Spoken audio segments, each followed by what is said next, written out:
Hey guys, what's up? Welcome back to the Dungeons and Masters YouTube channel.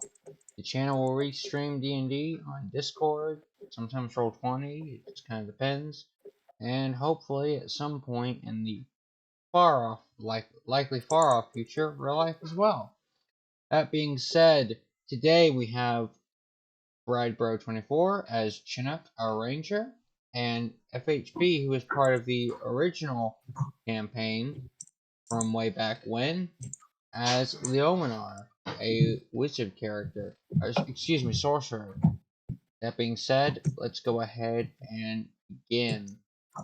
We last left off with most of the members of Snaezar 7 being killed. We have Haydoon with a hole through his heart. We have Gordo, who had his head blown off.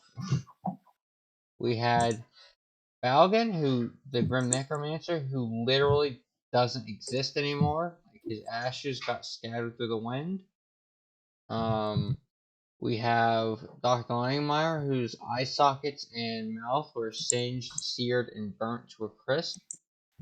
And we have who else?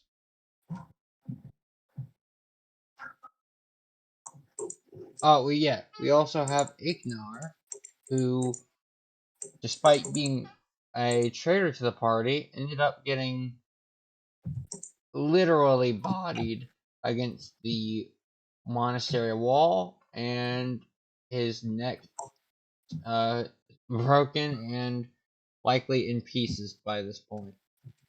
With that being said, let us continue. No, I'd just like to add on to what you said, not to interrupt or anything and be Sure. rude. Oh yeah, But sure. I used my wish spell Yeah, also. yeah, you did use your spell scroll wish, yeah. Now the way you worded your wish is the way you word a wish spell is very important, and the way that you did that would would cause some problems because of how you worded your wish, like the corpse of Ignar, who has who has Alabaster Soul in it, is like gone as you would wish it, as per the way you worded it.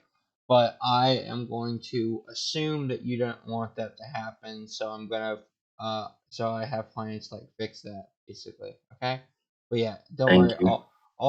All five members. Well, I'm sorry. All the five members that have been killed thus far are gone. Um, with with no material trace left on this plane. Physical trace left on this material plane. Now, Chinook and Leominar, what do you do? He's not exactly here yet, but he should be here in a second. He said, just give me a second.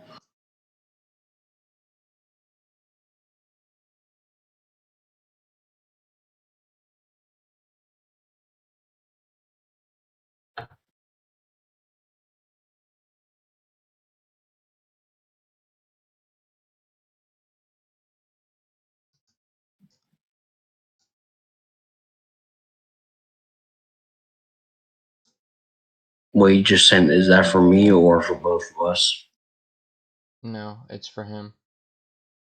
Okay, I thought so. I just wanted to make sure.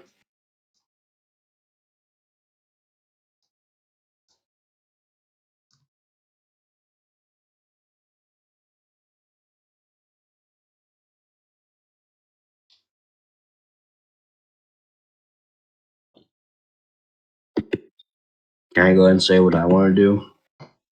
Yeah, absolutely. Go ahead. I would like to go back to my house and take a long rest and check where Rosalia Rosalia. is. Rosalia. Yeah. Rosalia. Yeah.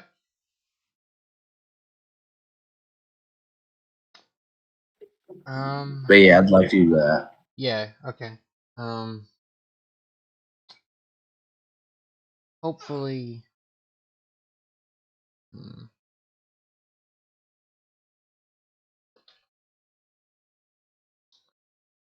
I know he said he doesn't like his parents don't like to hear him speaking English for some reason, so I'm hoping. Oh, awesome. Okay, so Chinook and Leominar, um, you are together at the entrance to Castle Hangrove. What do you wish to do? 5 of the 7 members of Snaezar 7 is currently dead. With, as per Chinook's wish, no physical trace remaining on this material plane.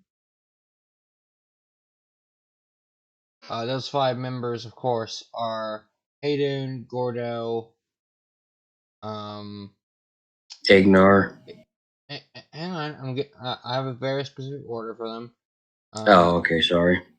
Balgan, the Grim Necromancer, Haydoon, the Fighter, Gordo, the Barbarian, Dr. Langmire, the Cleric, and yes, of course, Ignar, the secret 7th member.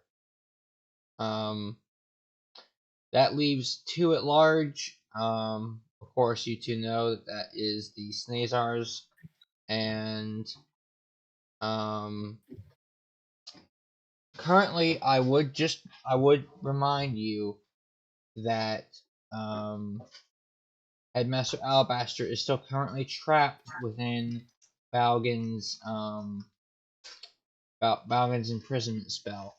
He is dead, but it's not a concentration spell. It lasts until it's dispelled, and it's a 9th level spell. So you need someone who is who has a 9th level spell slot to be able to dispel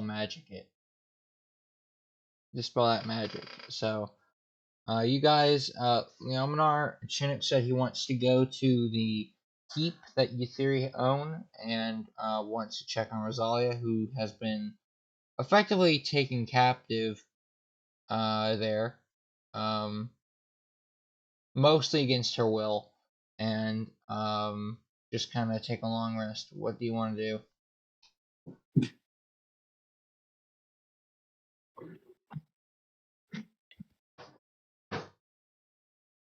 Okay, I guess he agrees.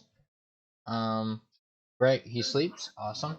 Alright, so go ahead, Chinook. Go ahead and make that long rest.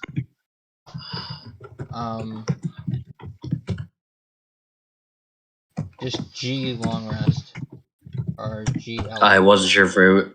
Yeah. I wasn't sure if it was 1 word or 2 words. Yeah, okay. As you guys wake up, you see Rosalia is exactly where you left her, Chinook. She's still sitting on the couch in the living room, not happy about the situation, not particularly her mind seems to be occupied by other thoughts right now, is what I would say, most accurately. What do you 2 do?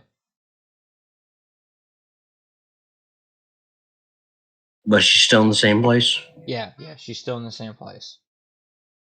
I'd like to give her 1 good berry. Okay, sure. You give her a good berry, and she eats it.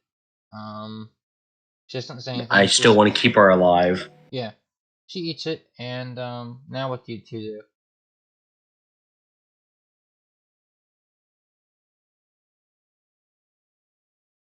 Isn't there one more place of that we're supposed to go to?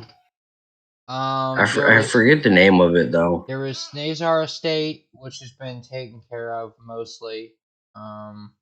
You have the graveyard, which is completely taken care of, and the monastery, which is completely taken care of. I thought there was a 4th one. No, it was just the 3. Okay. Which one you said was mostly taken care of but not fully? Snaezar's Estate? Yeah. I'd like to go there instantly. Okay. Leominar, what about you? You going? Oh, also, Leominar.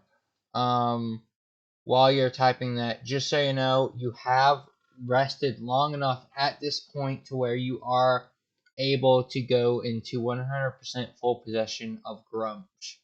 Grumsh is Leominar's,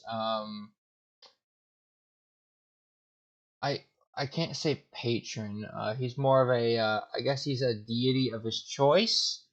It's a very intricate thing that's it's heavily tied into his backstory. This happened pretty early on. And he turns into basically a demigod when he invokes the full power of Grunge. Yeah. All right. So you two go to Snaezar He's Estate. my boy. Yeah. You two go to Snaezar Estate. You enter and you notice all the guards that were previously dead littering the hallways, lining the floors. They're gone. They're cleaned up. The blood seemingly either soaked into the carpet or otherwise, excuse me, otherwise no longer present. It just looks kind of empty.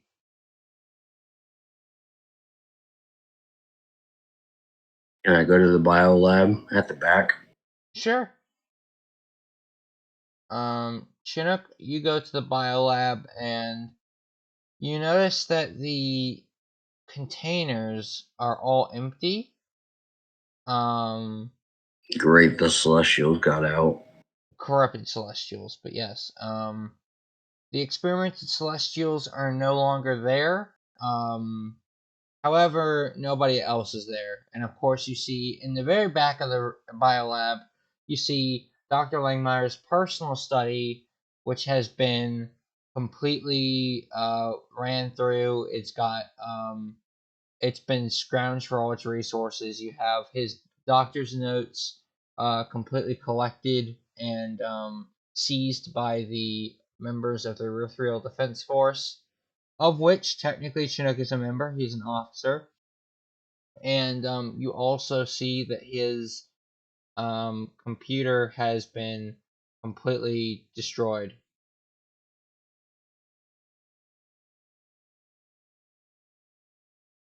Can I check for any secret passageways?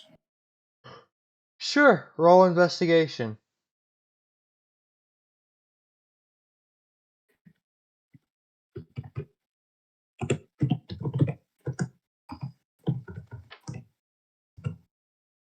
Ouch. You check the walls and everything, randomly touching around, just kind of feeling for what might be a loose groove or a slight off-center stone, perhaps something miscut in the infrastructure. Nothing seems to stick out to you, but you realize just by looking around that this place has been raided by at least a small team of Irithriean guards, which leads you to believe that anything that would have been here is of interest has been seized and likely in the hands of either the Irithriean Defense Force or Emperor Hangrove himself.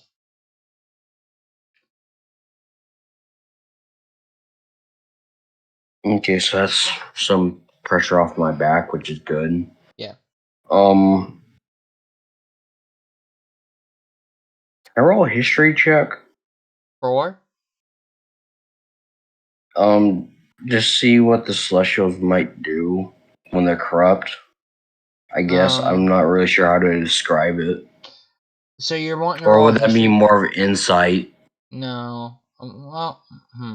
You're wanting to roll a history check because you've previously encountered the first corrupted celestial Enoch. Is that right?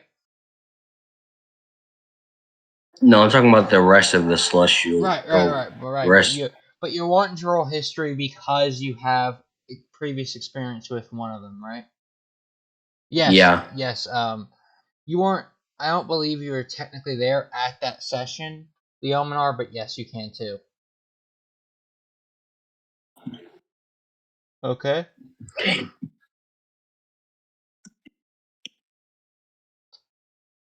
Okay. Leominar, you recall that Enoch was the first corrupted celestial, sort of cosmic like being. Maybe celestial isn't the correct word, but these blue blobs of creatures that have psychic powers. They can't speak. They levitate and communicate telepathically.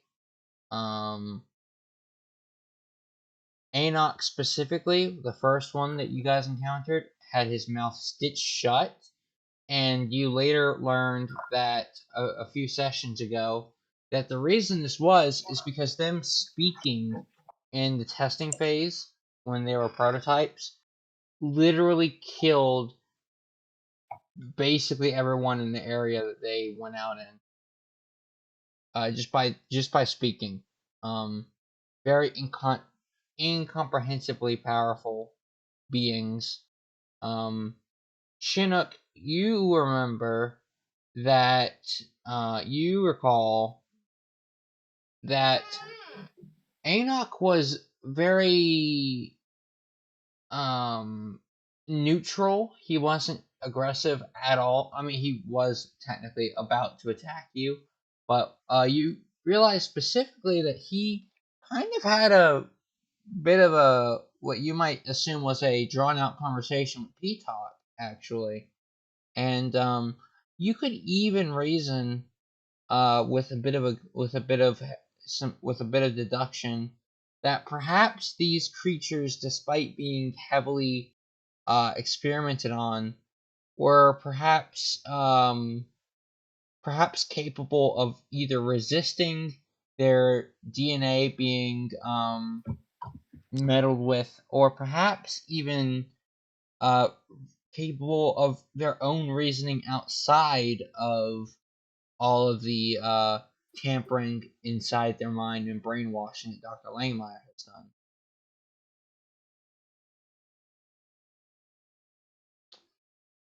Okay, you two get that?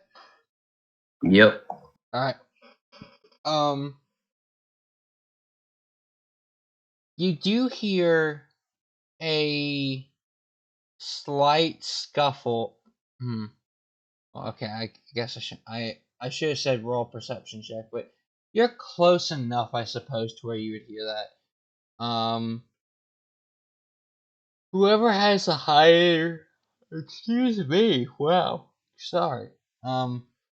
Whoever has the higher passive perception score of you two, which I assume would be Leominar because it's a wisdom skill. Yeah. I do it just in case. I mean, you can check your passive perception, but I'm sure it's Leominar because he's a sorcerer, so he gets. Yeah, I know, but like still, it's better to be safe than sorry. Leominar, you hear a slight scuffling to the very entrance of the manor, the estate. It seems to be coming literally right from the entrance. What are we looking for? Passive wisdom? Perception. 18. Oh wow. Okay, well his is probably even higher. I mean that's crazy. Yeah.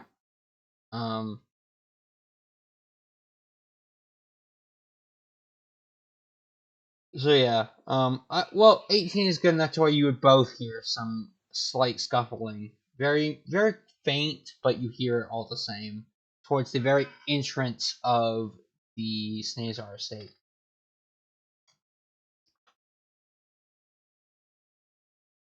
Is there any place I could hide in the biolab?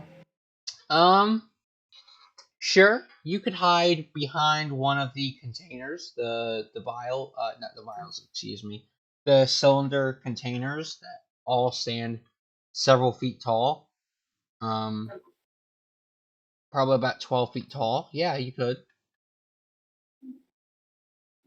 Can I roll for stealth? You can. Yeah. I mean, I should, right? Yeah, you should, if that's what you're wanting to do.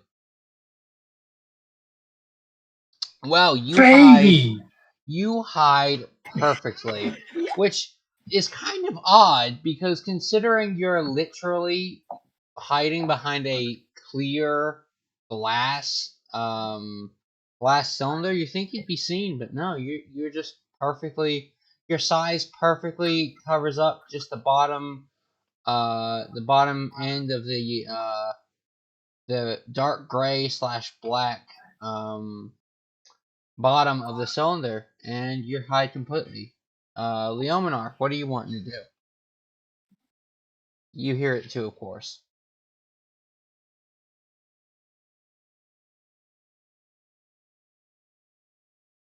Actually, I will tell you what. Go ahead, Leominar. Chinook, I would like to have you make 2 rewards rolls, just because that was an unexpected yet very clever response to hearing some scuffling, hoping to get the drop on somebody. How many? 2. Wow. All right. Basically 2 net 20s. Okay. 39.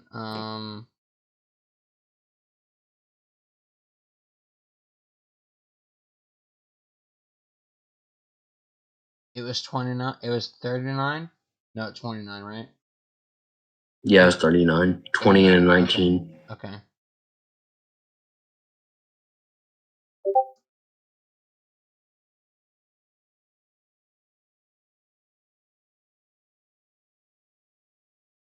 All right.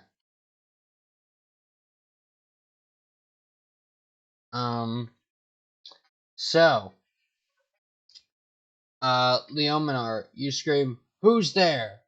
And quickly the scuffling.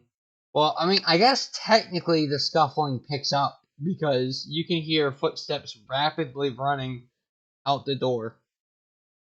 What you would presume to be anyway, the door.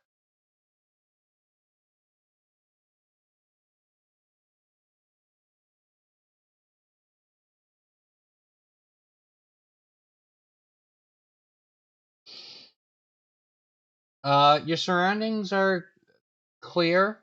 It's the biolab, so you know it's a bit grim in terms of how messed up it is to be experimenting on any sort of creature. But outside of that, yeah, you see you see nothing suspicious. You don't see anything sneaking up on you. It's just, you know, it's just kind of you know, it is rather it's just there's nothing there basically. Any liquids on the ground, something you can manipulate for harming. Do you have like a vial or something that you could put it in? Because there is probably, yeah, there is some liquid of the from the cylinders that were on the ground that splashed on the ground when Dr. Langmeyer opened the cylinders to release the corrupted creatures.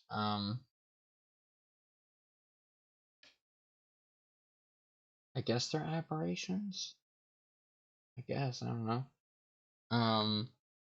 Yeah, if you have a vial, you could absolutely do that.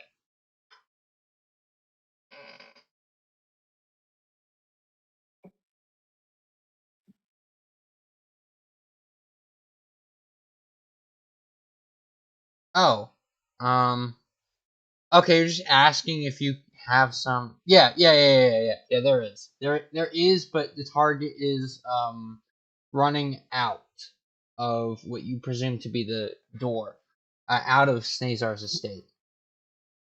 But yes, there is plenty of liquid on the floor to facilitate a chemical reaction. A small 2 chemical questions. reaction. Sure, go ahead. 1, can I chase after him? Yes, you can. 2, can I make a perception check? 4. To see how fast he's moving, to get an idea.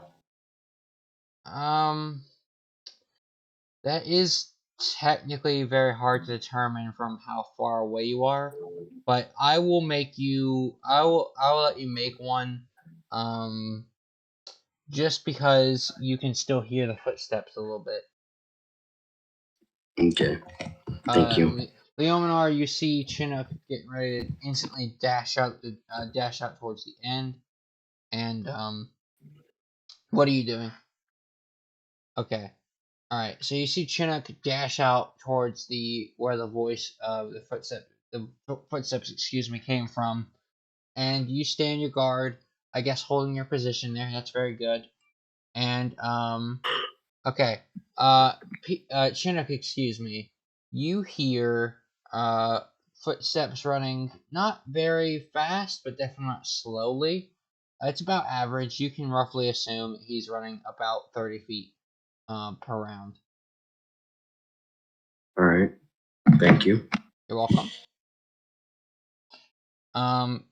You run up to him, and it's a bit of a chase when suddenly the target ducks behind an alleyway. Just takes a right into an alleyway.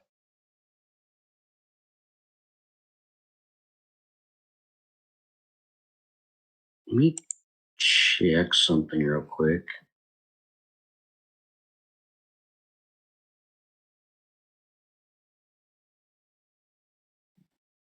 Leominar, did you want to follow Chinook, or do you want to just stay there and keep your ground?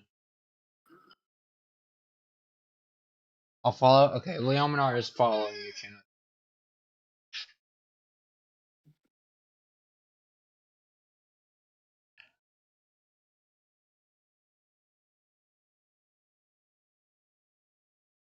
This. Okay, good. 26 minutes. Not bad. Sorry, I'm just trying to find a certain something. No worries. I was actually concerned with getting to the action, but if we can stream for about as long as we did last night, then it won't be a problem. Leominar. What's that? I know what I want to do. I just don't remember the name of it. Sure. What describe describe the attack for me, or It's not an spell. attack. It's an item. An item. It's one of the things when I got when I became an officer. You have. Oh, do you mean The thing that calls all the other guards from my location, let them know where I'm at. Oh, the whistle? Yeah. Sure. Your staff. Oh, okay, yeah, sure. Hang on. So you blow into your whistle, and Leominar. Sorry for getting cut off there. You probably do have a spell or something that would assist you in catching up to this fleeing suspect.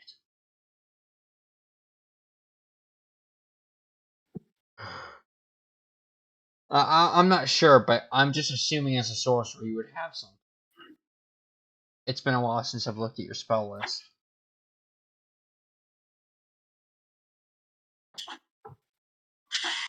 But yeah, you have ball bearings, Chinook. Oh, I do? You have ball bearings, you have a set of manacles, you have a whistle, you have your pad on your hand that lets you see coordinates and whatnot, make and send messages. Send and receive messages, just kind of whatever. I like to put into the pad saying I'm chasing someone down. I'd like some assistance. Okay. Chinook, as you're doing that, you can't help but be a little bit slowed down, making sure you type the message correctly, and you send it through your comm. Yes, Okay. please. To the district you're in, or all over. Just the district I'm in. I don't want to drag all the guards. Okay, good, very good. That's very smart. Um, so you send it to just the 3rd district where you're at, and you see, you see Leominar pass you up, and Leominar, considering that, he is, you hear a door close right to your left. Excuse me, to the right, in District 3. And you stand before the building and realize it is Ignar's item shop. It's the building this suspect went into. Which is strange because you know he keeps it locked, so that means whoever it is has a key. Or a lock picked it, but he didn't have the time. Probably, anyway. Since I've now sent the message, can I go ahead and catch up? Yeah, you can. Absolutely. Yeah. Alright, I'll do that. Okay. You catch up and you see Leominar standing before Ignar's item shop, which really stands out to you, Chinook, because obviously, yeah. But yeah, basically exactly what I said to Leominar. It stands out. It's suspicious because he's dead, and you would need a key or a lockpick and efficiency to get in, likely. So whoever this is, it's someone that's working very closely. Presumably, it's someone very close to Ignar's life. But you do realize that the suspect is inside Ignar's item shop. Is there any other exits or entrances? No. But it is currently unlocked. He didn't have time to lock it back, so you can get in through the front. Okay, so it's one way in, one way out? Yeah. Well, there is a back door, but that's actually locked. That's it's an iron door. You're not going to be able to get through there.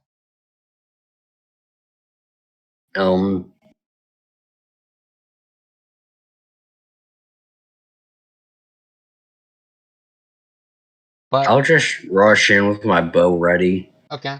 I'll wait. No, I don't want to rush in. I'll slowly walk in and try and make sure there's no traps or anything. Sure. You don't have to worry about that because there's so many valuables in Ignar's item shop. First off, he didn't have the time to prepare them. And even if the suspect did, why would he take a chance on ruining so many valuable items? You know. So you can rush in. Leominar, I assume you do the same. Okay. You two both walk into Ignar's item shop at a pretty brisk speed. And you see the lights are on, which are activated by motion sensors, but you don't see anyone. But you know the target went in here.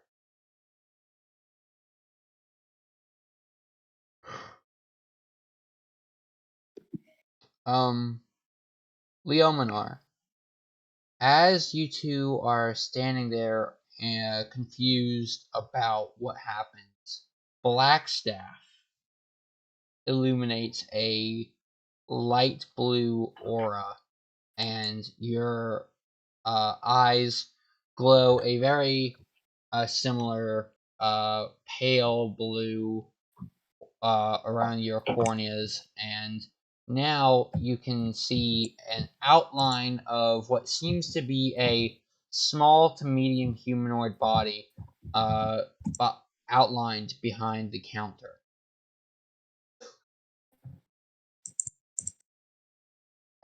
Basically, Blackstaff is helping you identify where the target is.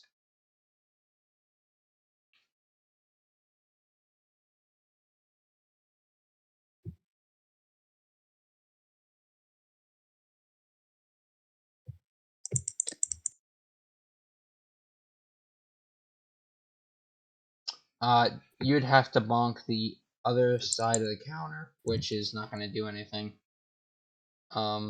Because of how the counter is completely closed off, the best you could do is either vault over or call out to them.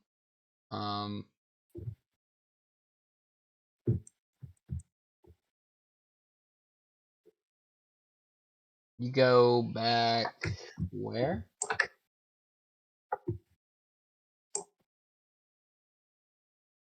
You leave. Okay.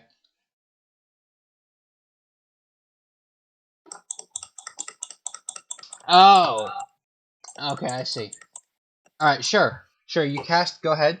You cast. You go ahead and cast your invisibility spell, and you along with all items you're wearing or carrying are also invisible for the duration of the spell.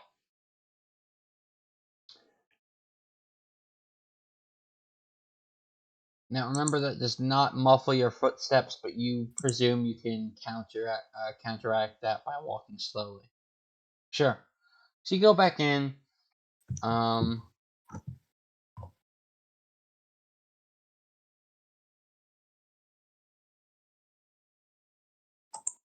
Okay, you just wait, and Chinook, you see something. You see that your friend's eyes and magic item has taken a light blue form, and you wonder what's going on. I'll just search around the shop. I'll trust my friend and just. Okay, you search around the shop, and you look to the counter, and you see what seems to be a crouched tiefling with a very similar red cape, a red cloak. Not quite Ignar's, but something very similar in design and appearance. Kind of just cowering behind the back of the counter, his hands on his head.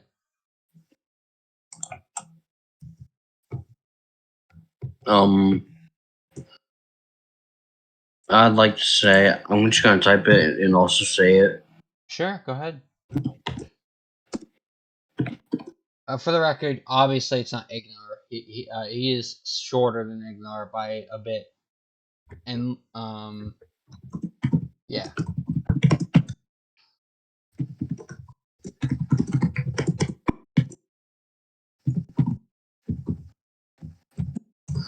Who are you and what are you doing here?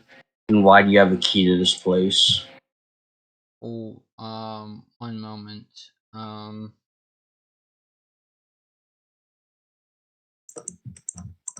So you see this very young, either late teens or early 20s, figure stand up, and in a very soft voice he says, "Oh, I recognize your armor. You're with the Irithrieal Defense Force, aren't you?" Yes, I am. Now state your business being here. I this is my father's shop. Um, I heard that he was dead from the officers that knocked on my door, so they handed me his possessions, and I just wanted to come here and see what I could find.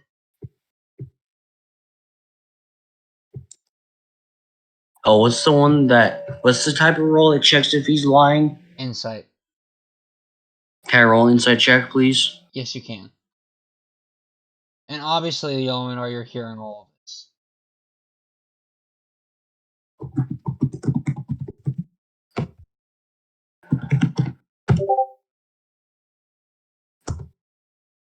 Yep. Baby!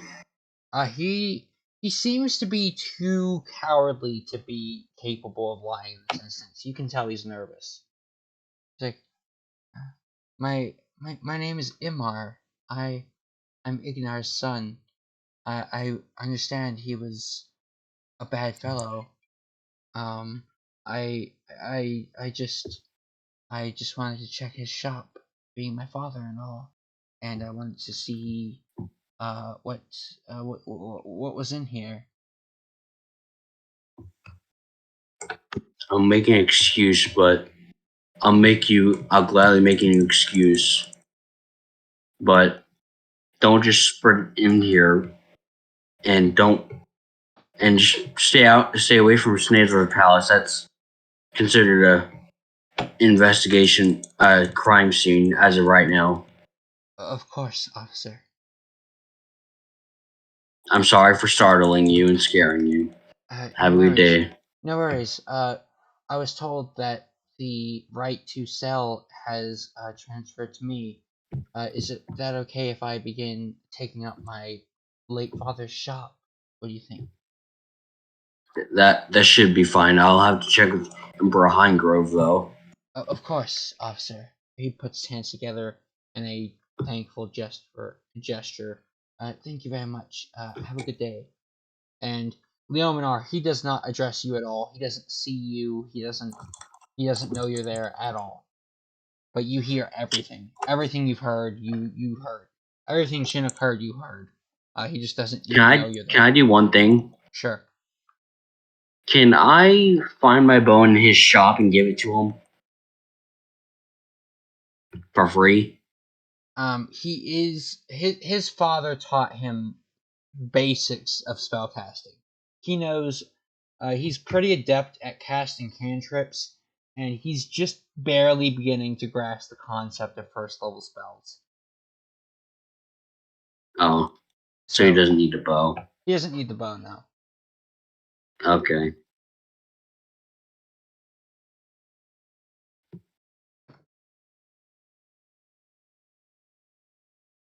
This is for later, but I got a question. Sure. Does Ignar's shop by chance have a antimatter rifle? Yes, it does. It does indeed. You see it placed high on the back shelf for a sale tag of a whopping 1,000,000 gold. Okay. Thank you very much. You're very welcome. I'll go and put out my hand to shake his hand. He's still shaking, very clearly, very nervous. He's never been in a situation like this before. He puts out his hand, trembling. Have a good day, officer. You too, young one. Be careful. Of course, sir. I'd like to leave his place. Okay.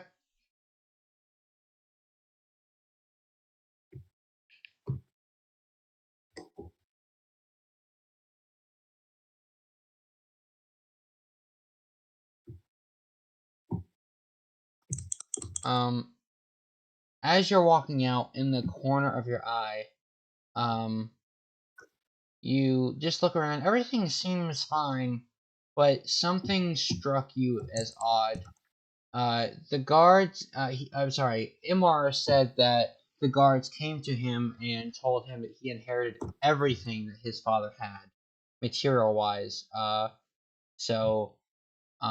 Which stands not in the sense that he's lying. That is how it would work. But you think that if Imar now owns everything that Ignar does, there is an item of interest that he likely has.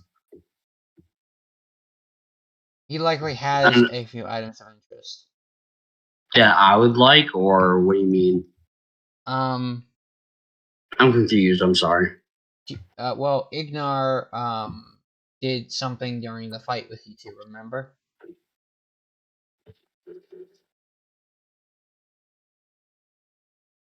Not really. Okay. For the record, I'm only saying this because I know you have memory problems.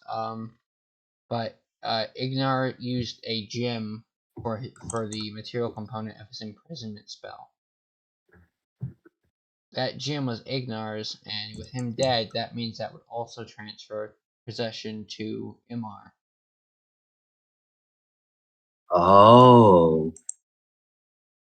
Again, I realize I'm kind of stepping over the line of helping my players too much, but my brother genuinely does have a pretty bad memory problem, which shall remain nameless, but he does have a memory problem, which is why I keep reminding him of things ever so often.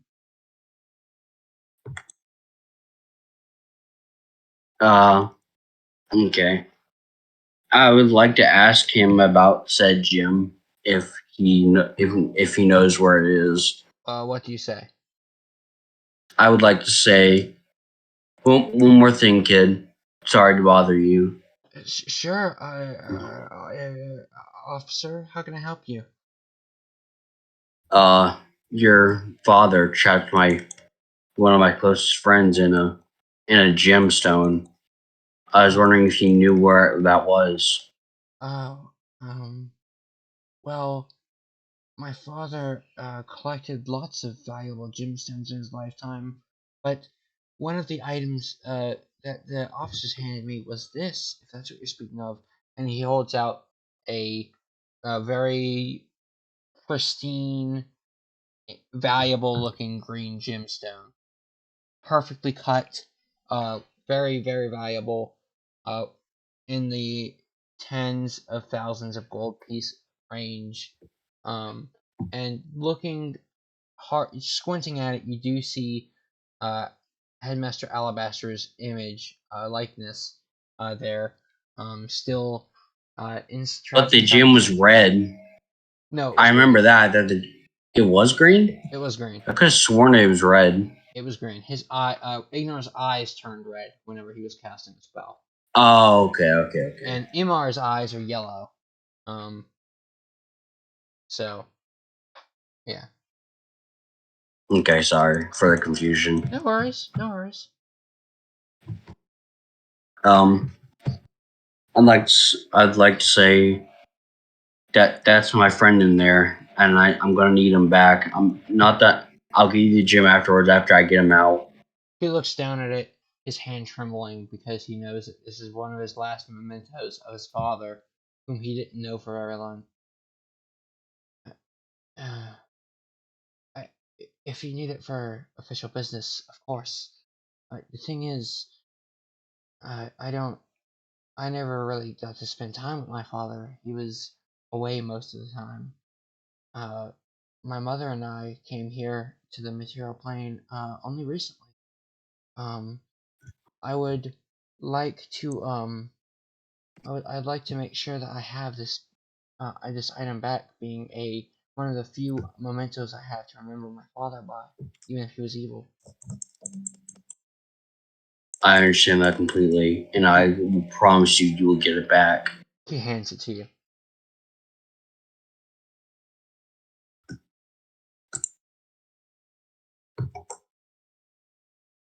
Thank you, sir. You're very welcome. I'd like to leave his shop now. Okay, Leominar, you do the same.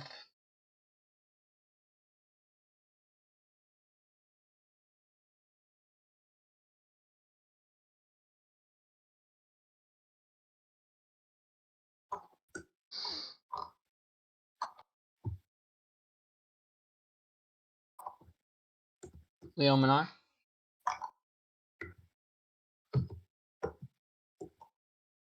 Okay. What do you two do now? You do see, first off, if you want to, you can drop invisibility. Um, but yeah, you do see Chinook is holding what seems to be a very valuable gem, containing Headmaster Alabaster's a very being almost in there.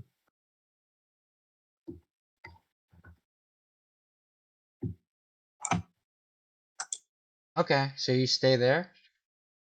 You probably have a teleport spell. Okay, you leave too. Okay, sure. Oh, I see. About dropping the spell. Okay, I see. Yeah, okay. I understand now. Okay, sure. Um yeah, okay.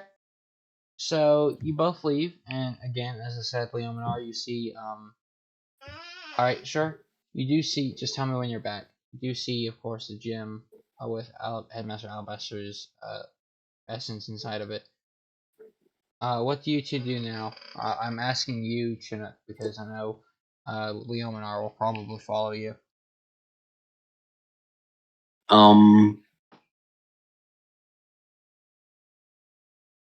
I will. Hmm. I'd like to go to Emperor Hinegrove. Hangrove, yes, you may. Oh, sorry. No worries.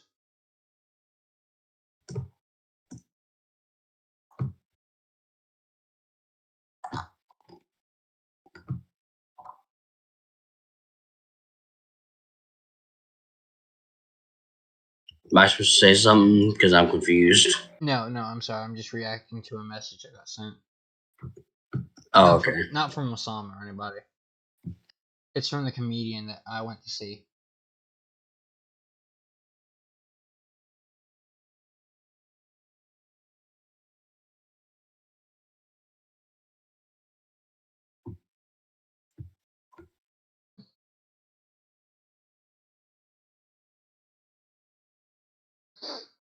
Okay, so you two arrive at Emperor Hangrove's palace. What do you two do?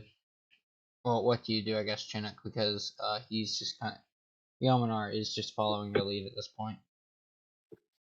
I'd like to. Where is he currently? Can I see him? Yes, he's standing out in the... as you two entered, it made enough noise because of how big the doors are that he entered the main hall, overlooking his balcony. Your Majesty, Emperor Hangrove. Yes, adventurer. Yes, Chinook. How may I assist you today? We have got the gemstone that has contained Master Alabaster. I see.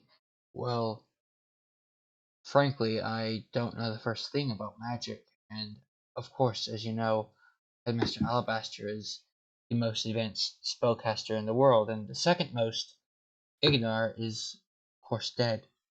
I don't know anyone who might be capable of undoing this personally. Um, you see, he strokes his beard and is deep in contemplation of what to do because he realizes how crucial he will be for the fight that you two are about to have.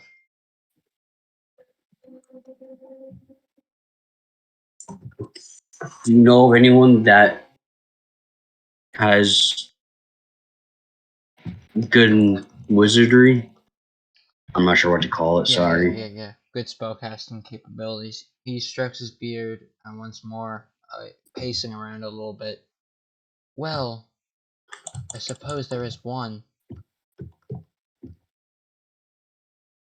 This would require a very advanced spellcaster, something probably not even from this material plane.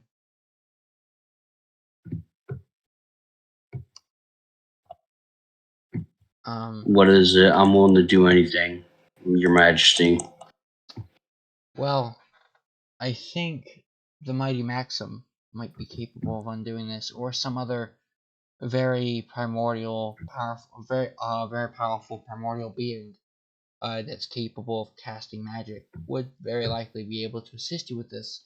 But unfortunately, Headmaster Alabaster and Ignar are the only two most advanced spellcasters that even know how to cast spells of such uh, unbelievable capabilities. Capabilities. He says you'd have to return to either Mount Lysander or someone or a primordial that has such immense power to be able to undo this.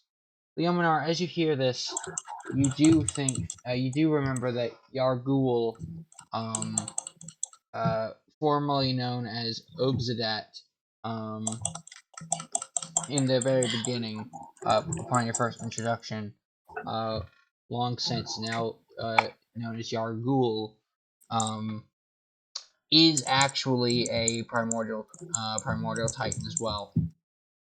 So, being a member of the Sanctum, you could likely get information on how to undo the spell from him,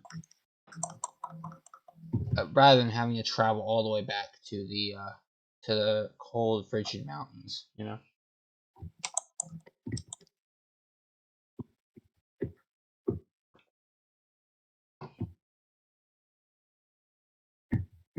I'm gonna refill my tea. I'll be right back. Okay.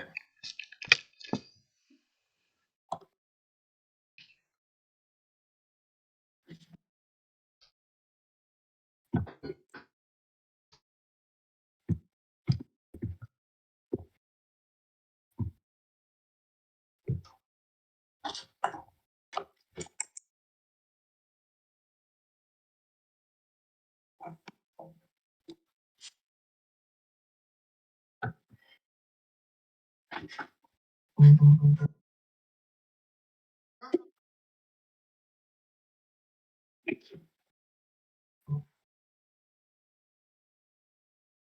disagree. I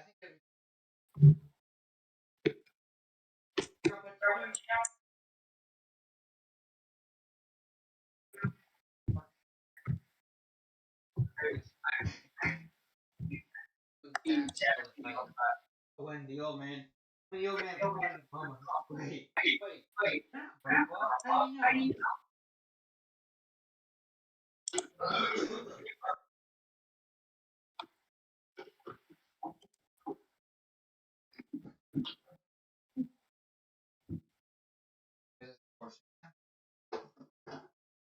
Because of course that's exactly what you do. When it's a very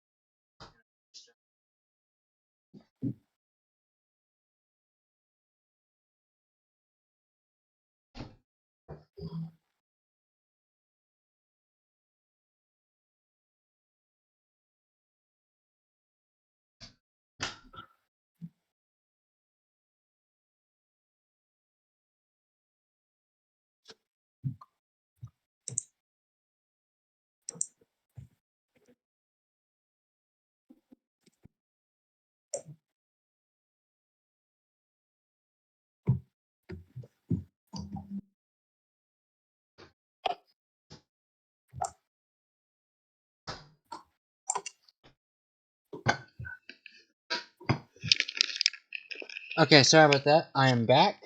Um, so yeah, Leominar, you know that Yargul in the Sanctum will likely be capable of helping you with this matter, being a primordial titan himself.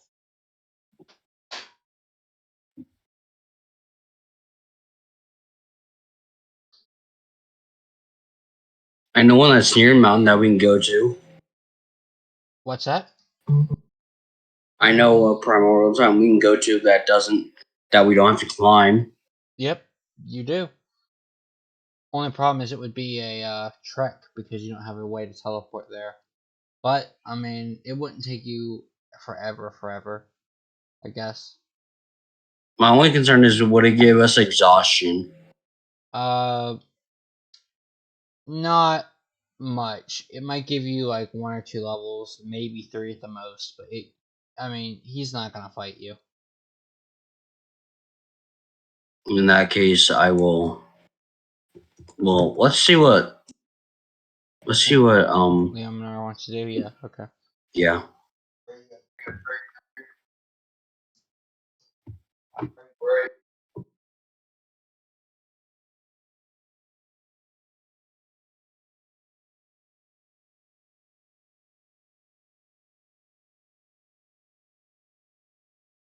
They say he was back.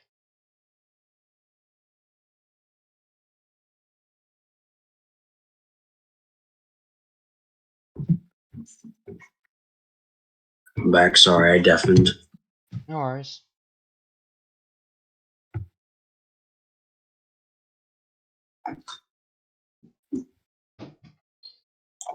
It's still kind of early for him to have fallen asleep. Okay.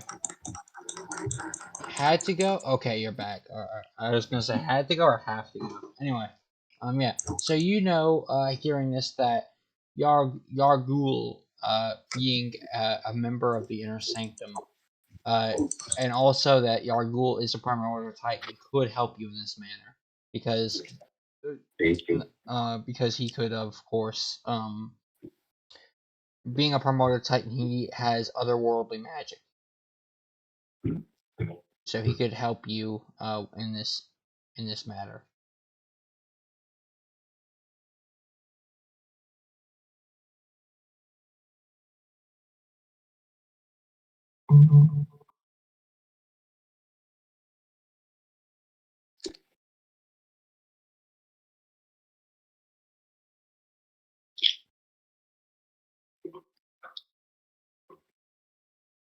It's either that or you both return to Mount Lysander, which is going to be quite the trek and very exhausting on both of you. Because obviously you have nobody to teleport you there this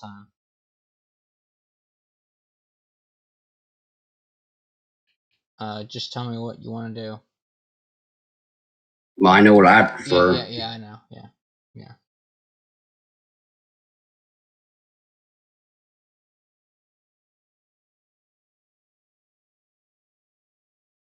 Sure. So, of course, Headmaster Alabaster is trapped within the gemstone from Ignar's imprisonment spell.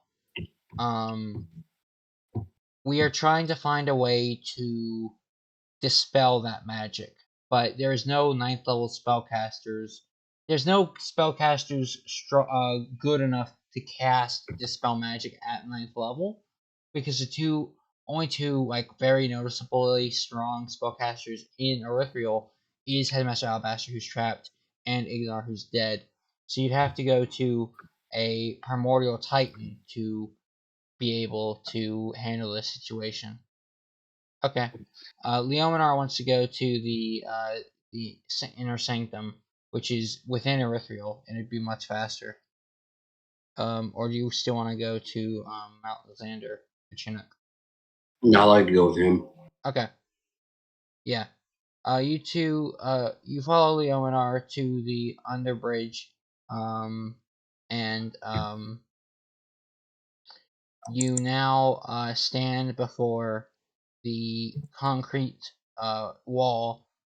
Leominar presses his hand against it as if he knows what to do, because of course he does. And it opens up, and now you two have access to the sanctum. You see Taran and Draka stand there. Welcome, child of night. And Taran says, "What brings you here this time?" And of course, you do see the bartender just polishing off a glass in the back. But it's not the bartender, is it? No, God, no, it's not Ferg. No. Okay, just making sure. It's a separate bartender specifically aligned to the sanctum. Just making sure. Yeah. You do realize, Leominar, just by hearing it and looking at her, that Draka is very pleased to see you. As if she hasn't had yeah, okay. I have to get my guy imprisoned here and I want to get him out. Okay, sure. They just point. They go ahead and they extend their hand towards the inner sanctum. Sure, Draka seems very excited to see you. You get the feeling, you get the idea that she hasn't uh got a bond with you quite like the others. You see, of course, she's the one who nursed you back to health originally. Um, after the um after the troll fight, uh, several sessions ago at this point now, and you see that she's genuinely happy to see you.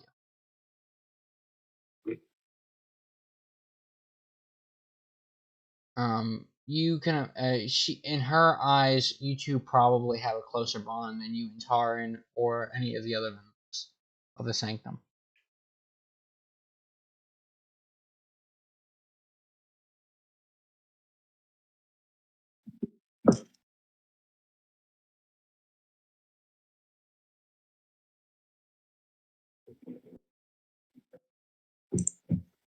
She's like, and you realize that she's not quite blushing, but she's pleasantly surprised that you cared enough to ask her. I'm doing well. Um, of course, I don't want to hold you up from your official business, saving the world and what all. Please go on in. And um, she extends her hand to the inner sanctum.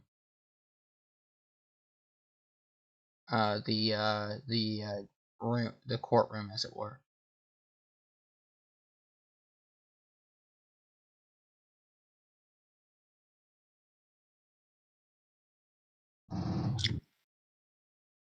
He's chill. He's he's chilling. He's chilling enough. It's okay. He's chilling. Oh my god. Would it make matters worse if I told you she actually happens to be an orc? More akin to a half orc, but she is an orc with green skin. That's just what she. I swear that's just what she has so happened to be when I was creating her concept, and sending it off to my artist, who I commissioned for all my D&D artwork. That's exact. That before you even before you before you even met her, that was the plan. It's what I wanted her to look like. So it just so happens to be that way.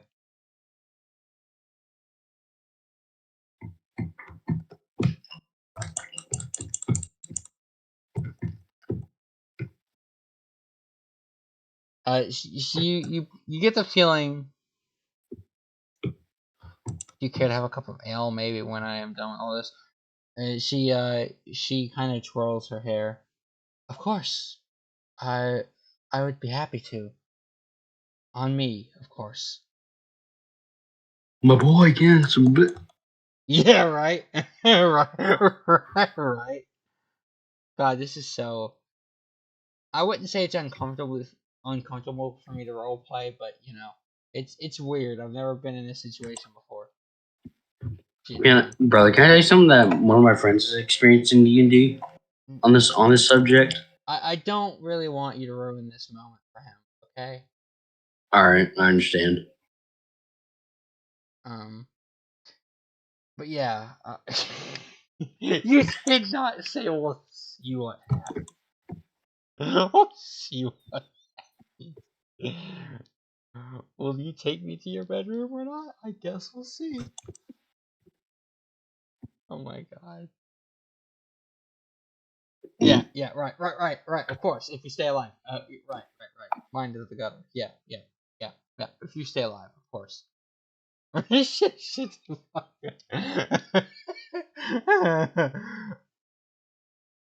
Oh man, oh god. Okay. Um, you, you two enter the inner sanctum, and Adolf upon Rizzler. why? This is probably an hour into the recording, dude. That might be noticeable. Just over an hour into the recording. That's probably noticeable. They might actually catch on to that.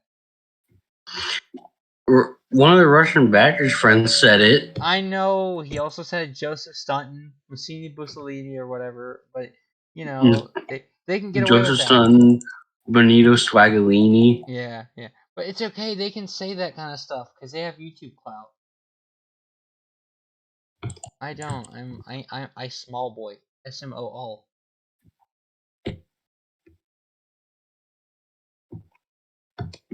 Hail of a four hair. That's not what I read that as, by the way. That's not what I read that as. And Brady, you know exactly what I thought that said.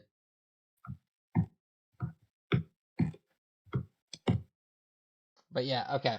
Anyway, you two enter the council room and you see what must be 100 spirits collectively rise up.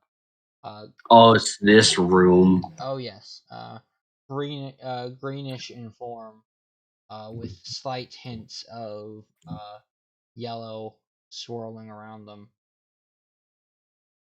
Welcome, traveler. Ah, I see you're accompanied by our champion, Leominar. How may we help you today, child of the saint?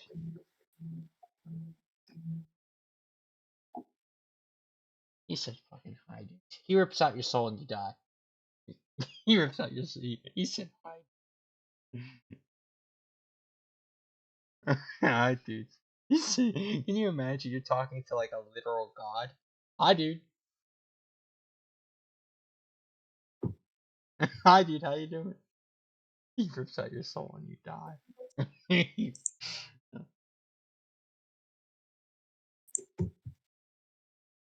No, not Grumps. No, no, no. These guys are actually they're probably about equal in power to Grumps because they're both primordial titans. My version of primordials, by the way, are not the aligned with Wizards of the Coast's interpretation of primordials. By the way, when I say primordials, I mean a race of very powerful, incomprehensibly powerful, omniscient beings. But you shouldn't talk so casually to them, dude. It's gonna piss them off.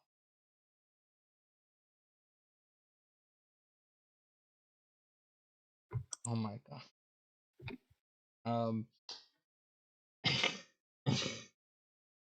You see, Chinook, that your friend he has the best intentions, but he's being a bit too casual to something along the power level of a primordial titan, which is the strongest of the primordials. I like to step in front of Leominar. I forget how to pronounce the name. Leominar, that's right. And say, how should I refer to them as? The same way you would refer to anyone capable of insta killing you, if they so desired. I know that, but like, what do I say? Your powerfulness or like what? That's corny. No, say something. Yeah, I know. Say something professional, but like paying respects. But like I guess you're I mean, I don't know, dude. Just don't say hi. What's up, dudes? Your boy needs help. You know, like don't say that. Other than that, just any sort of respectful. Hi, all powerful, strong people. Yeah, you're gonna get killed. You better shut up. You're gonna get killed. You better shut up. Uh, go ahead. Go ahead, Chinook. Just literally anything.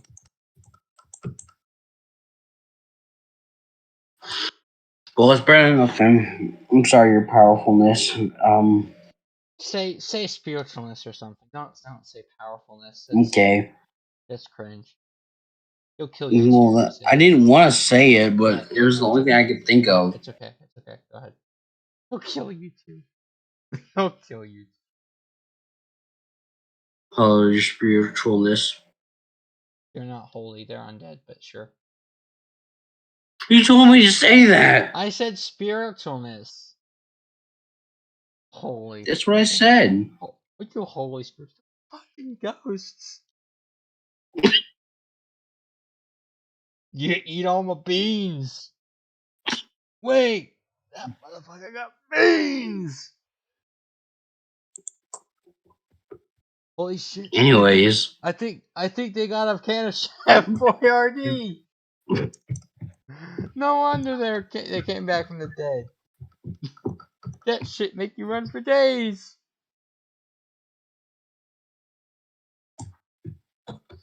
I like to say I'm in grave need of help. My friend, one of the most powerful, not what? The most powerful a mage in all of Irithrieal. Well, I don't want to say that because that might bring offense to them. Oh, okay, yeah, go ahead. Good thing. One of the most powerful mages is trapped in this gym, and I need your help, please. One of the spirits, presumably the leader of of them floats over to you. His head, his face extending from where his body was. Let me see the gym. Adventure. As you wish. I bow down on one knee and show him the gym. He touches the gem. It glows with a very bright, a very bright green energy, and then changes to a very radiant, bright yellow energy as the gem shatters, and seconds later, Headmaster Alabaster materializes behind you. Wait, it shatters? Yeah, because the spell's broken. Can, can it be done a different way? Oh, right. Because you're gonna give it back to him. Right. Okay, sorry. It, Headmaster Alabaster is extracted from the gem as the glow dims and recesses back to the gem. Now being a regular mundane gem, still worth a lot of money, but no longer very magically charged. Thank you very much. That scared the hell out of me. Yeah, I was gonna say it shatters. I wasn't thinking about you giving it back to MR. And he's like, "Hey, where's my gem?" About that, I gave it to like Grandfather Ghost over here, and he He kind of fucking shattered it. he destroyed it. He cooked it too long in the microwave. It's gone. It's in pieces. I can give you dust if you He like. used too many Bic lighters to Yeah, cook it. yeah. I can give you the dust of it if you want. Just hands over the powdered gem. It's like, I'll put this in his ash can, in his ashtray. I'll put this in his urn that contains his father's ashes. Dumps it in there. No, anyway. So now you guys, I assume, leave and go back to Snaezar's estate. First, I'd like to go return the gem. Oh, right. Duh, of course, yeah, because that's on the way. You guys leave and you go to what is soon to be MR's item shop, I suppose. Maybe he'll keep his father's name. He probably bad branding. What do you mean? What do you mean he's out, dude? He was trapped. Ignore imprisoned him. That's why we did all this the last 30 minutes. We're an hour and like a half into the session, and we haven't even started the fight yet. Yeah, I'll tell you later. I'll tell you later, dude. Watch the stream. Watch the 4-hour video. What fight? The fight where 5 members of Snaezar 7 died. Well, 3 of them, but Oh my god. Watch the stream, dude. Watch it.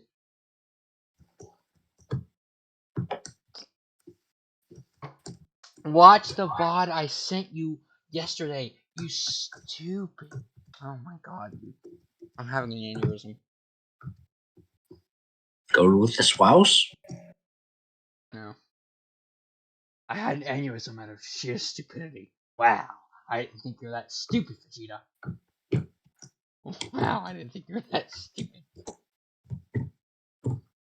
I mean, don't watch it now, dude. That takes 4 hours. Just watch it after. But there was a big fight and Alabaster between members of Snaezar 7 and Peacock and Chinook and Alabaster. Alabaster got imprisoned by the surprise 7th member, Ignar, who imprisoned Alabaster in that gym. You guys didn't have a way to. Alabaster's inside the gym. Ignar's dead. You guys have no other powerful spellcasters that can use the 9th level spell slot, so that's why you had to go here to the Ghost Council, Spirit Council, what the hell ever.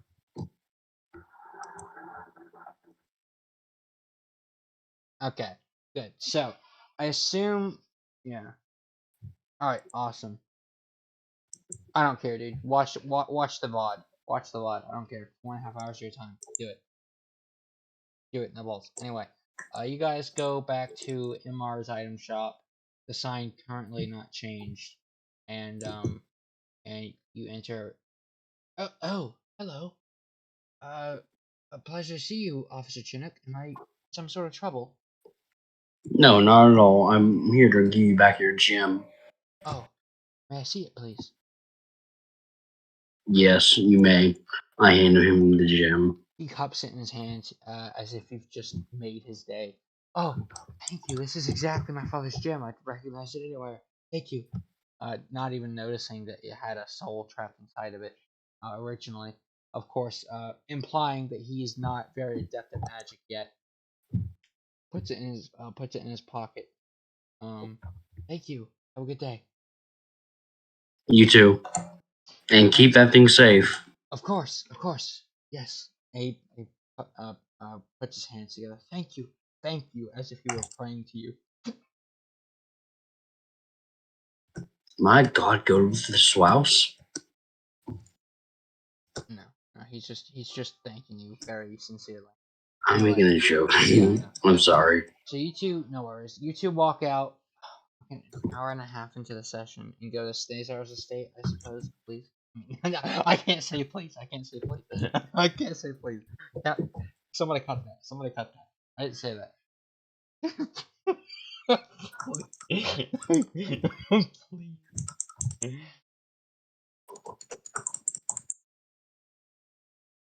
The one thing a dungeon master's never allowed to say. Alright, so I guess you guys do this, please. You do this, please.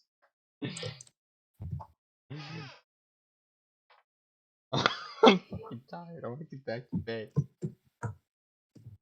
Why the hell did you want to play? Because it's the final session of the main story. You said that last time. I thought it was gonna be. It was a fucking 5-hour session. But now you guys are really on the last session of the main story. All right. So what do you two do?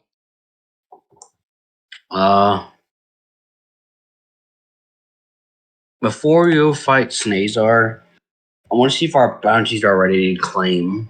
It's not. Damn it. That antimatter rifle would have been helpful in this battle. Yeah, it would have been. Oh well. Yeah, it would have been. Oh well. Oh, I'm such a dick. Anyway, you guys go out and you head to Snaezar Estate. And of course, you I assume go to where you encountered him last time.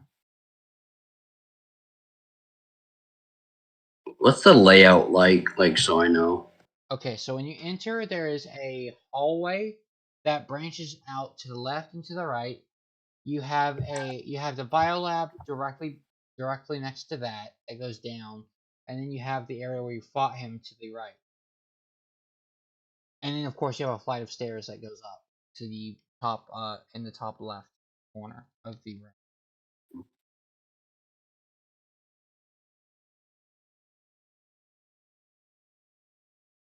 Do I need to draw it out for you? No. Okay. I'm just thinking which way I want to go. I'll say, Leominar, which way would you like to go? Irithrieal, which way would you like to go? I to remind you, you've already checked.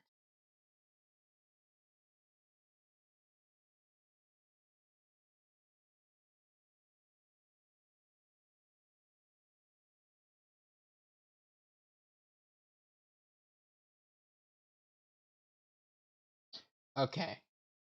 On the top, as you enter Snaezar's estate, at the top left hand corner of the room is a flight of stairs taking you to the second level. Outside of that, directly in front of you is a hallway that branches out to the left and to the right.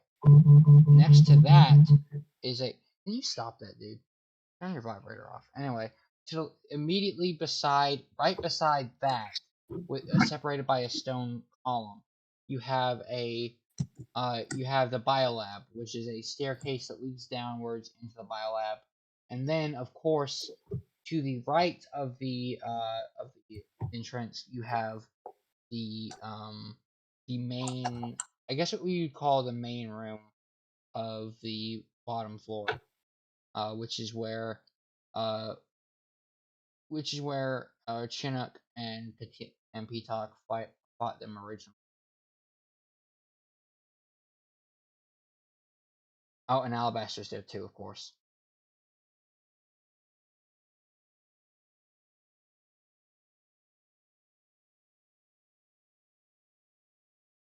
No worries, dude.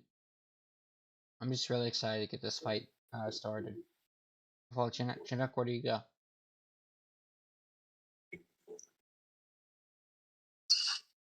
I'll go where I last fought him. Okay, awesome. You see not only him. You know, we're probably walking into a trap. No, it's not. You see him and his wife. Yes, his wife is there too, standing there. Bastard broke into my house. Not your home. The three of yours home. He stands there. Of course, he always mockingly cheers for you. Chinook, so pleasurable to see you again, Genasi. And he looks. Don't cream yourself. He looks at. He's targeting you first. He looks over at Leominar. I don't quite remember you, he says, squinting at you. For the sake of the battle, can we say Leominar is level 20? So he doesn't get KO'd, like, instantly? You are level 20. I don't know what level. What level is he? Like 17? He's 17. He can be 20. Snaezar doesn't recognize you. He squints at you, saying, "And you," pointing at you, "I don't quite recognize you. Who are you again?"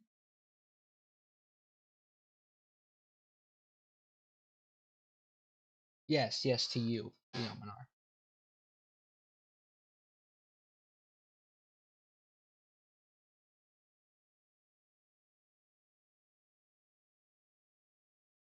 Leominar. He stands back up proper. Stands back up straight. I see. Well, at least I caught your name before your demise. He draws his shadow dagger. Rosalia looks, and with noticeable hesitation, draws her unique magical rapier, La Civelle. Everyone, roll for Demise, initiative. he said. Oh, never mind. You said that in character. Never mind. Sorry. Yeah.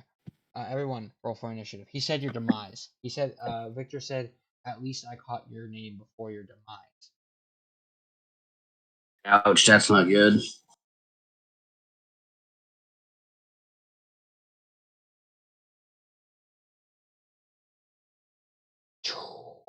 Well, there goes Rosalia. Hey, no. Which one was it? Actually for Rosalia? It was, yeah. Or was it for Okay, damn. The movie was for Snaezar. No, Snaezar has above a +5 mod. Of course he does. His is +6.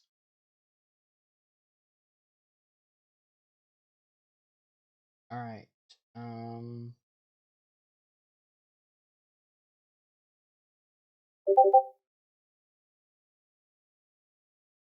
And of course we have. Okay. And this is just a +5. Alright. What level are you currently?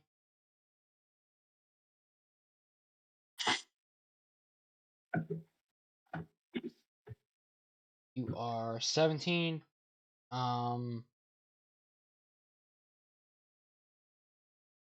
Yeah, let's just do it. .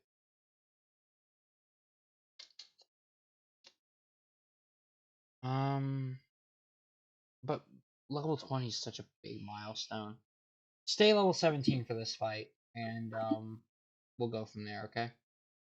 I just wanted to see my sheet. Yeah. We need alabasters.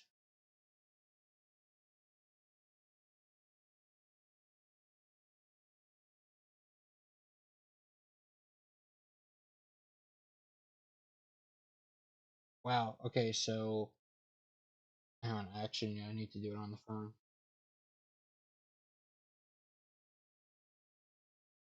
Um,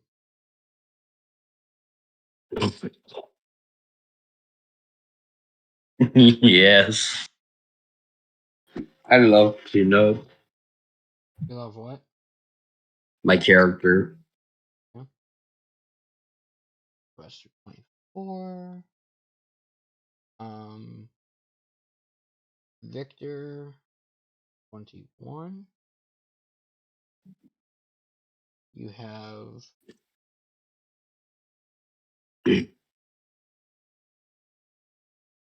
okay, you both roll a 14. Leominar, Chinook, decide who you want to go first between you two.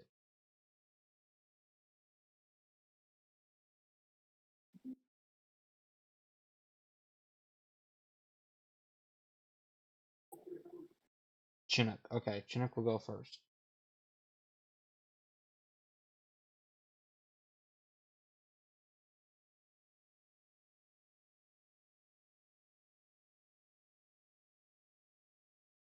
And finally, Rosalia at a measly 7. Rosalia 7. Hang on. So we have Alabaster at 24. We have Snaezar at 21. We have Chinook at 14. We have Leominar at 14. Is Rosalia at 7. Okay.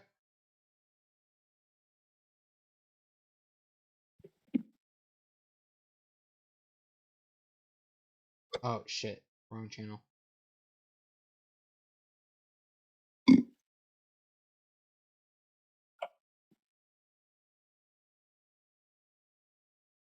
Okay.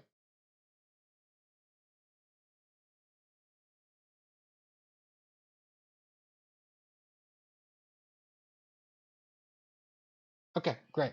So, Headmaster Alabaster is first, and we'll say for the purposes of this, he has all his spell slots.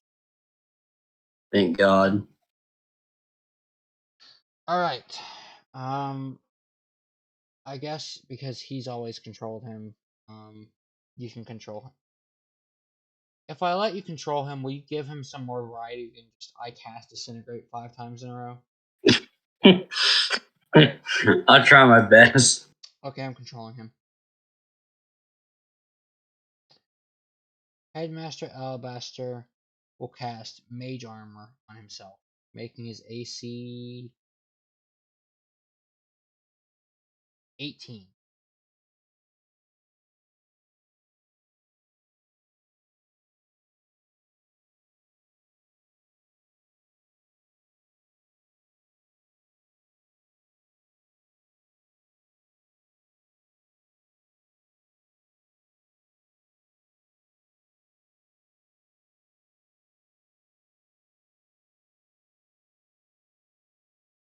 Now it is Victor's turn. He will cast excuse me. He will cast darkness. Of course.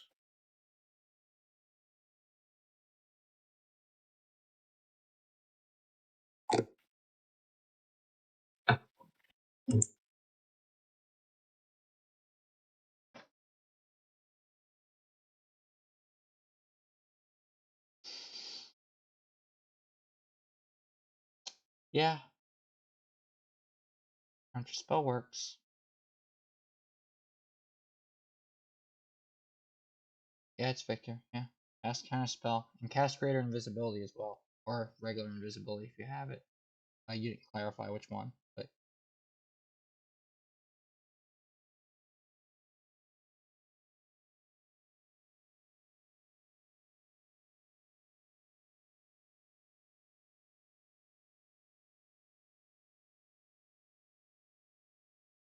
Okay, awesome. So that ends his turn. It is now your turn, Chinook. Leominar, be looking at your spell slot, thinking about what you do. Okay, so I will. Well, I'm not gonna do that. I'm gonna save that for later. Do you Can you want pull up to? how many arrows I have? Yeah, of each kind. Yeah, 1 second.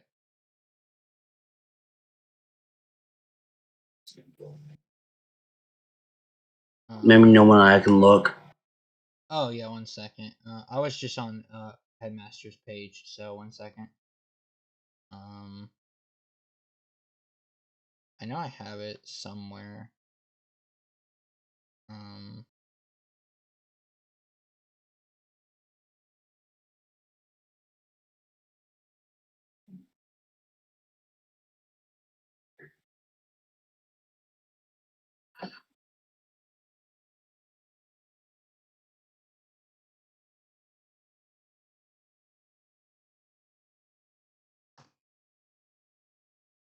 There you go.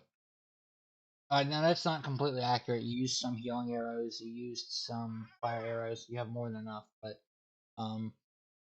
yeah. You used like 4 healing arrows, I think. Because you stabbed yourself 3 times, you said, and then you shot 1 in the 9 hells. Yep. Okay, so you have 8 healing arrows. I would just use 3 fire arrows, which will add it to 9 total used. Yeah, so you used 6 last combat, and now you're using 3 more. Yeah. Okay, 3 fire arrows. Go ahead and roll attack. Who are you targeting?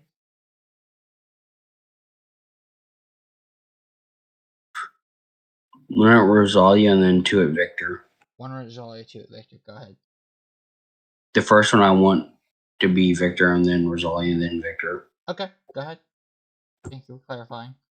27 that hits. 19. Let me see. Don't look. I'm not looking, and you're not even streaming. Oh right. Both of Victor's hits.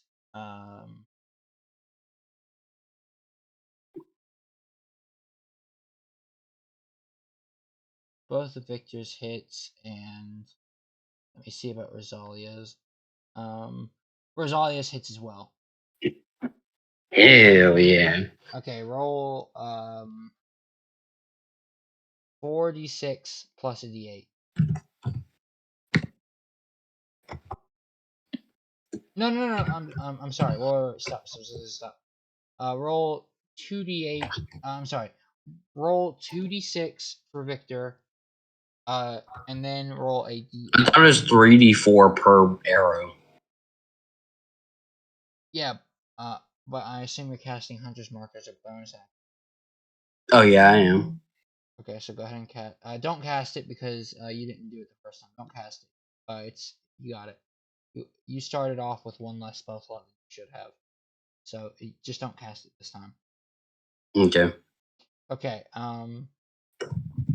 So you target Victor twice. So 2d6 plus 2d8. I thought it was 3d4 per That arrow. is just the damage by your class features, and that's it. It's not the actual No, I'm damage. talking about from the fire arrows. I know. We'll get to that later. Can you roll the 2d6 and the 2d8, please? Okay, sorry. I'm just confused. 10. Okay. And 2d8, you said? Yeah. 18. Okay. Now you hit Victor twice. Go ahead and roll. I believe 64, but let me check. 64. Yes.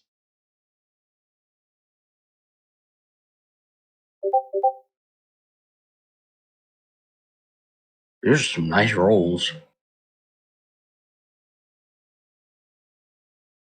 So that is 17, 25, 35, 47, 57, 61 damage to Victor.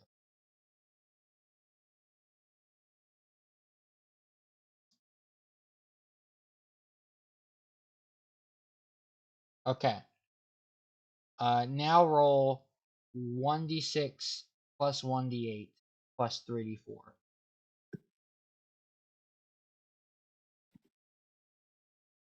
How many d6? 1d6, a d6, a d8, and 3d4. 15, 26, 2 36, d8s. 2 d8s, right? 1d8.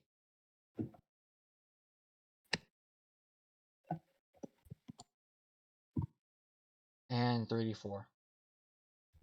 I messed up Victor's damage. And 27, that's a 14, and then 26,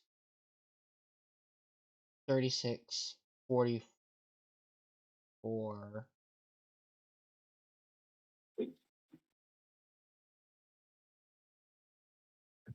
54,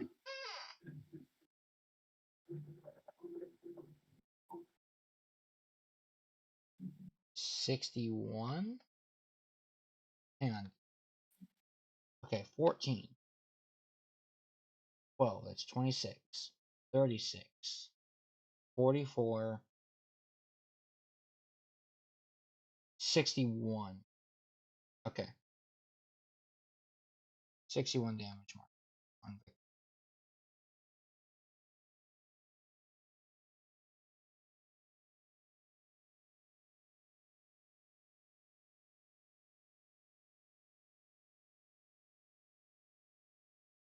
Okay, now you deal 4,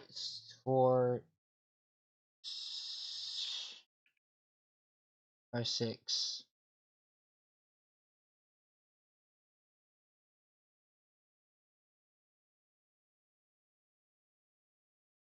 This is hard. 15 damage to Rosalia.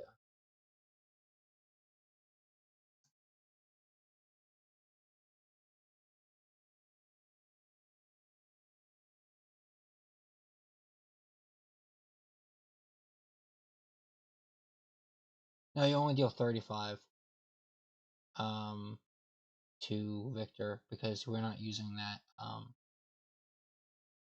we? Yeah, we are. Yeah, no, okay, that's right. 61 damage to Victor, or 15 to Rosalia. It is now going to be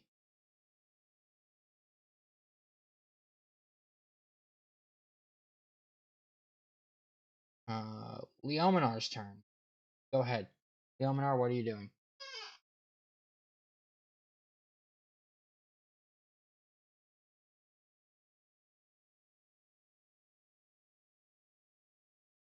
Let's see this, dude.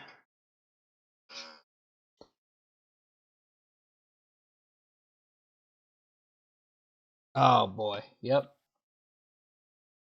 Yeah, I shouldn't have asked. Fuck me. Yep. Yep. I don't know why. Why did I ask? Why did I even ask? You grummish. It's Grumsh. He misspelled it, but okay. As you grip the pull out the coin and grip it, it radiates with a bright red energy. As you hear a very heavy, nerve rattling voice say, "Yes, champion. Let's slay them all." As red energy consumes your body, your eyes turn very, very bright red. Your your your very physical form sprouting muscles and expanding probably 2 to 3 times its size. And you have so much muscle, so much power that even the ground on which you stand, the stone tiles on which you stand, instantly break off in pieces, just because of all this immense power. As you fully possess, as you start and successfully perform a 100% power possession with Grumsh.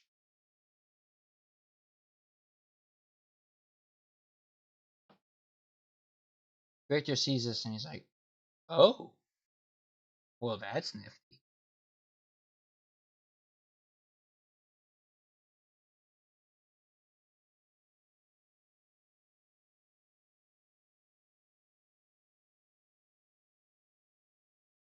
Did I say that the coin was an action or a bonus action?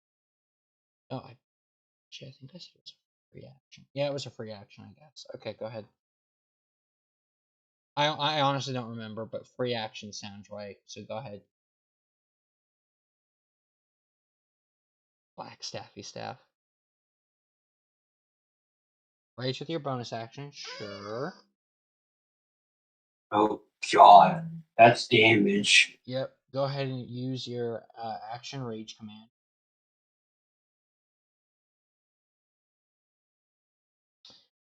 Oh my god, he's...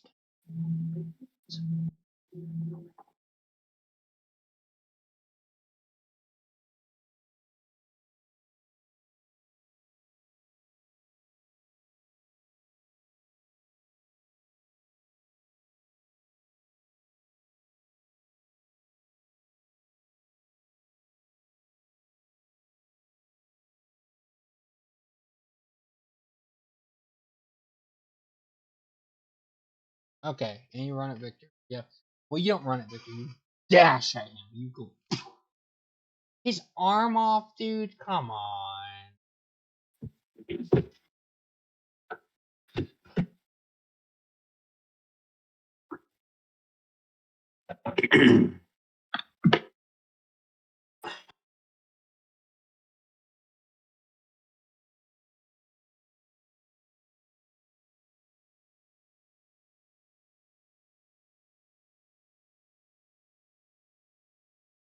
Attempt to grab his dagger? Sure. Okay.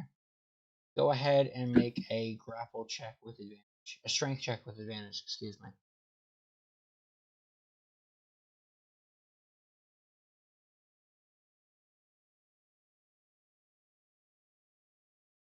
What was his retinue do, buddy?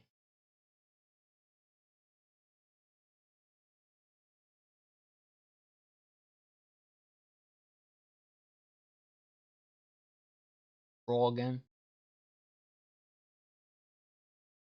Well, yeah. Put ADV at the end. Yeah. Or Okay. that works.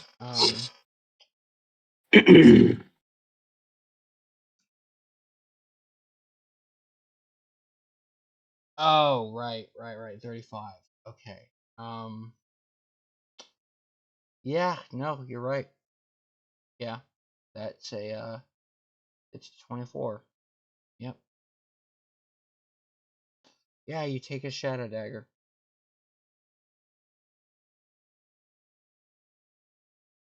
I can rip his arm off. I'm not gonna let you do...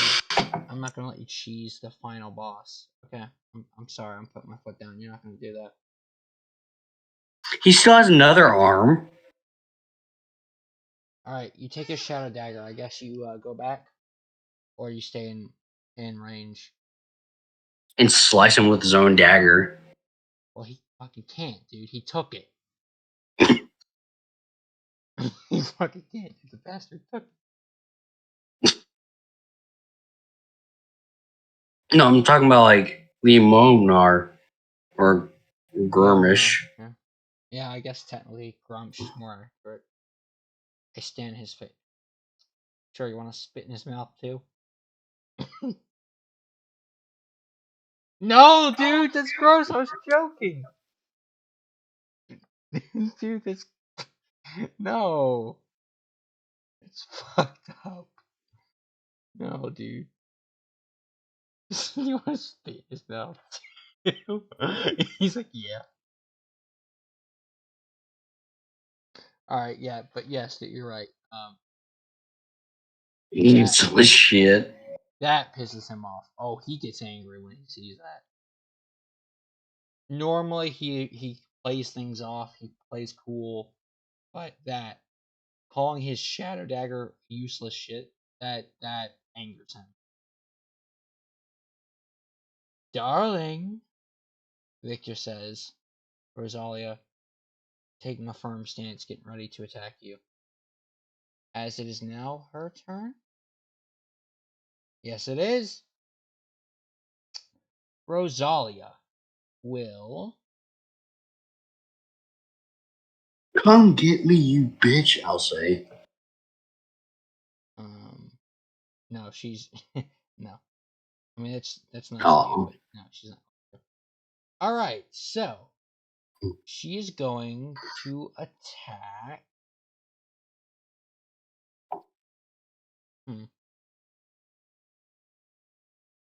She's going to use multi-attack. Making two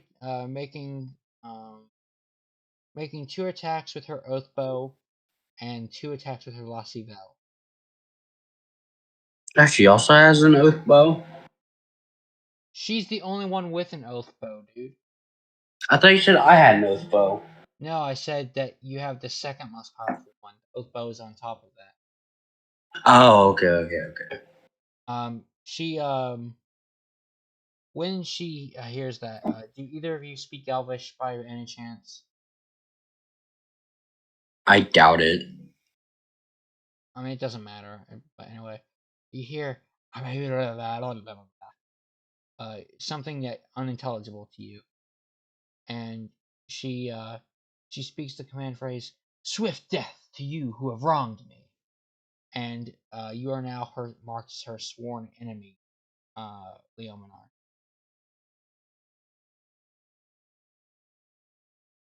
So now she has a +5 bonus. She has advantage on attacking you. You gain no benefit from cover other than total cover, and she suffers no disadvantage due to long range. And you take an extra 3d6 piercing. Okay, so roll 2d20 plus 13.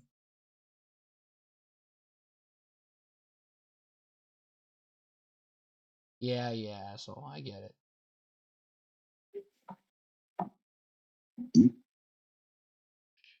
That is a 30 and a 22.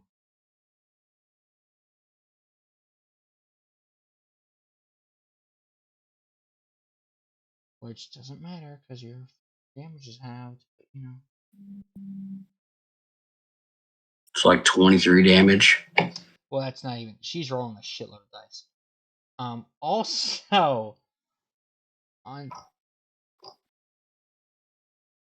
Also on top of that, she uses sneak attack to deal an extra 76.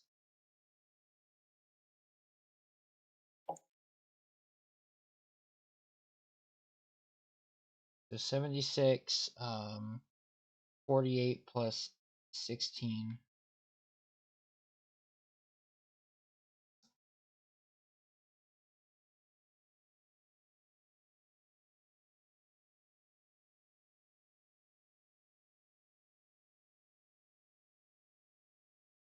That's 68. And then she also gets half to 34, of course.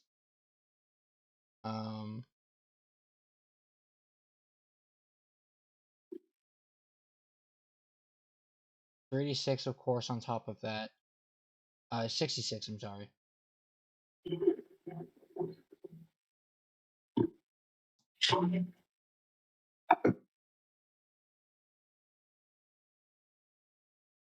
$68, 106.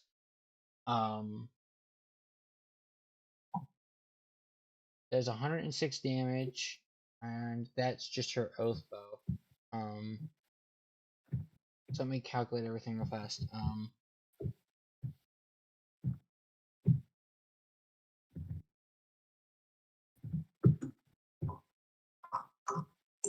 Yeah, we'll just say you take directly half all the damage. I know it's not exactly how it's supposed to be done, but fine.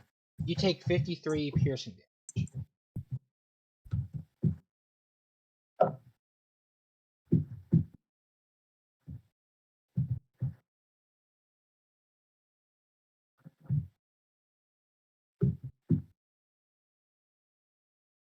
On top of that, she will then lunge at you and strike you twice with her Lossy Bell.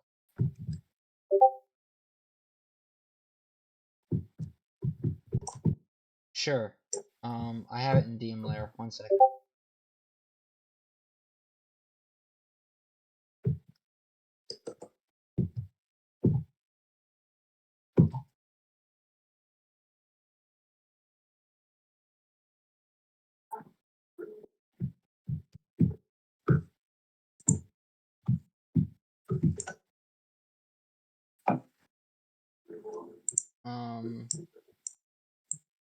I don't believe it increases your AC, but it doesn't matter because you have 1,000 health and resistance to basically everything.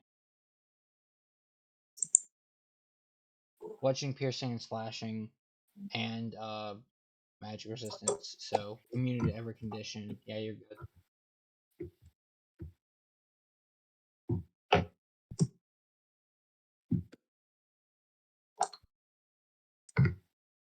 Yeah.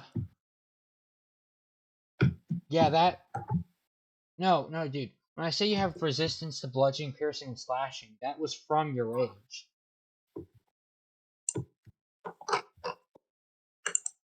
So you take 53 damage. 106 halved is 53. So you take 53 damage. And then 2 attacks with Lossy Veil. I mean, I'm just gonna assume they attack. Yeah. They all hit.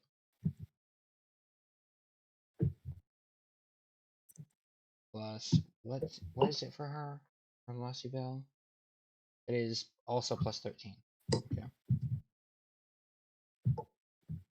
So that is a 19, a 24. It's a 24 and a natural 20.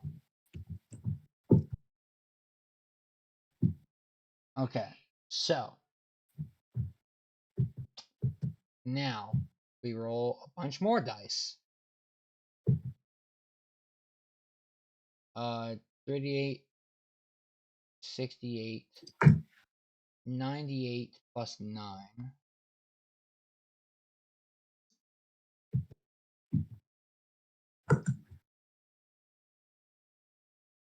That's 56.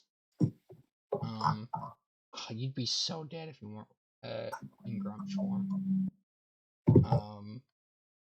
And then I believe it's actually surprisingly about the end of it. Because most of her damage output comes from her first attack. I'm checking right now, but I think that's it.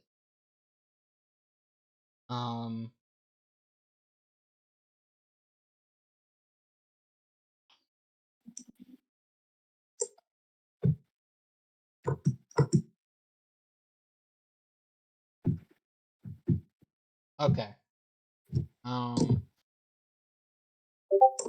Now, she does have a bonus action.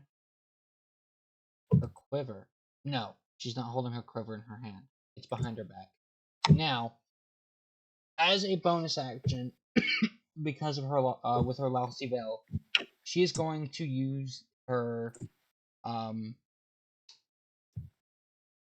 Mistmaker ability, which lets her, when she makes a melee attack as a free action, when she makes a melee attack, she can expend 1 spell slot of her choice to cause a 40-foot radius sphere of smoke to encase the immediate area originating from her current position, extending backwards.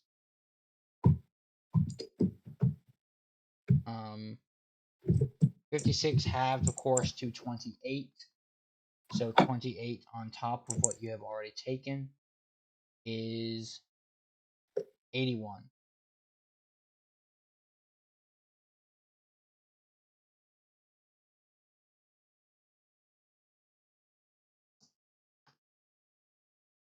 Okay, so you have 81 mark. Victor has... Okay, hang on.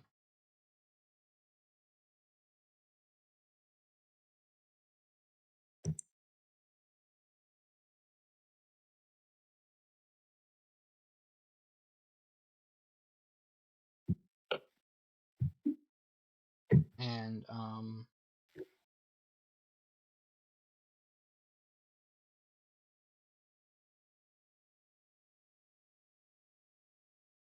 How much did I say? 80, 100 and something?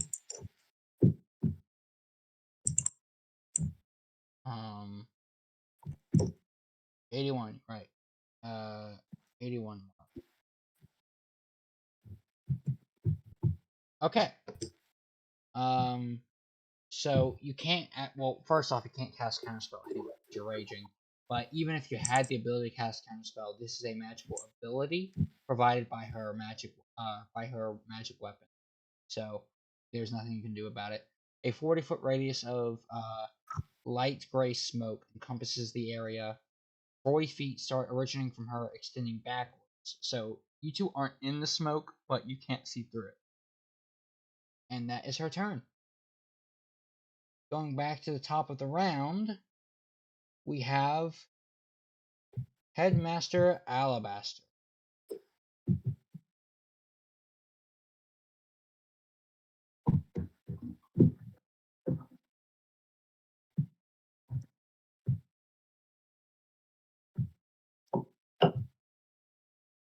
Okay, so Headmaster Alabaster will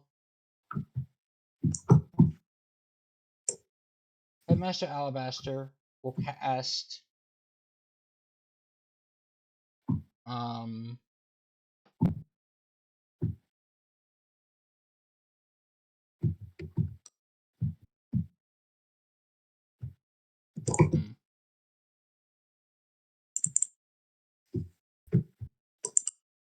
okay, this is kind of a waste, I guess. But oh no, you know what we should do?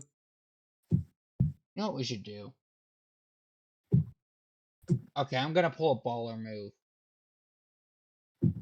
For us Headmaster or you? for you guys. She's on your guys' side. He's on your guys' side. Headmaster Alabaster weaves his hands with a light blue aura around this or circling the outline of his hands. And suddenly everything starts to go slow motion. I knew it was time stop. Begins to warp as Headmaster Alabaster casts Time Stop. We could have used that for disintegrate. Yes. I'm just messing with you.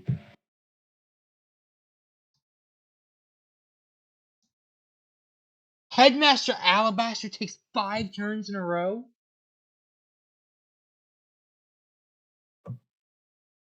Yeah. Okay. Okay, well, ouchie. That's the maximum amount he could get out of that, by the way. Headmaster Alabaster will take 5 straight turns. 6 basic, technically. Take 5 more additional turns. Casting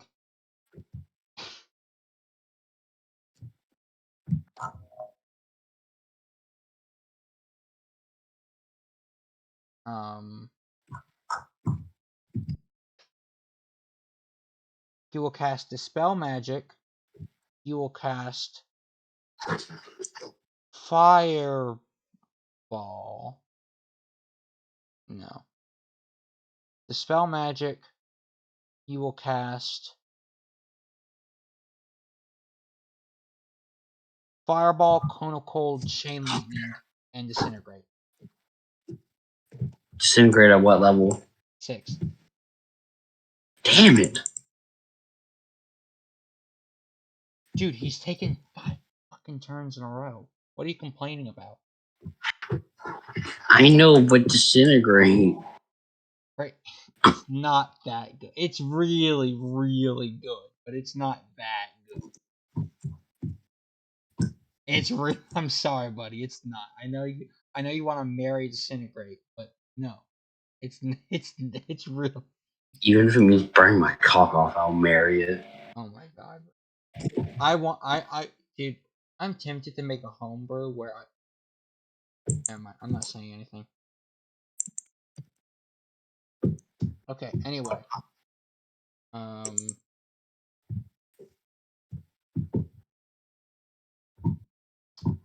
So he uses a his ninth level slot.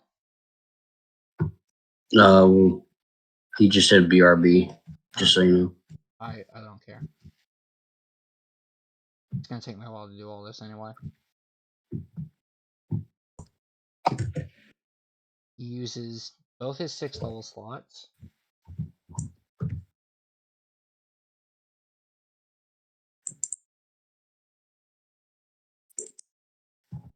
A 3rd level slot.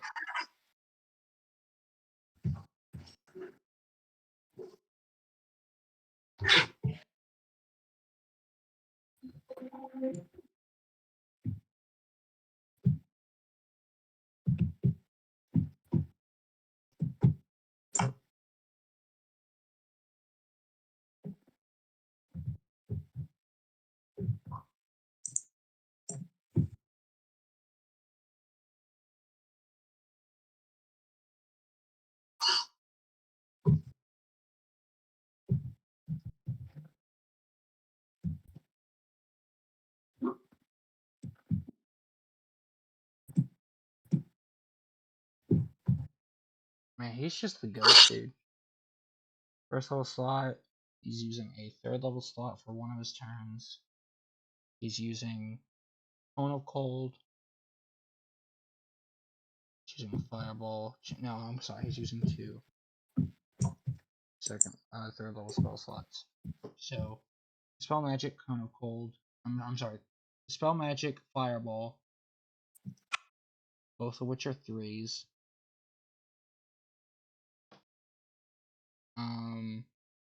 Cone of Cold. Chain Lightning, Disintegrate, which is both 6. Okay. So, now we come back.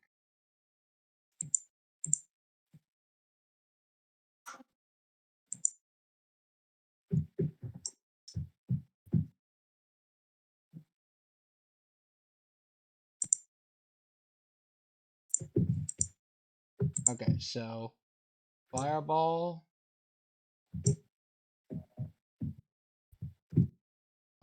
So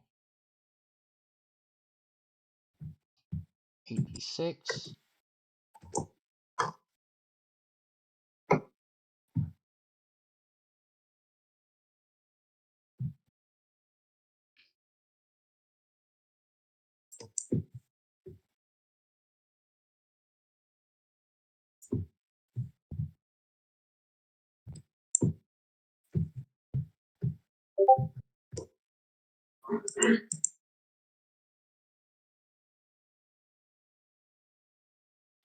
Cone of Cold.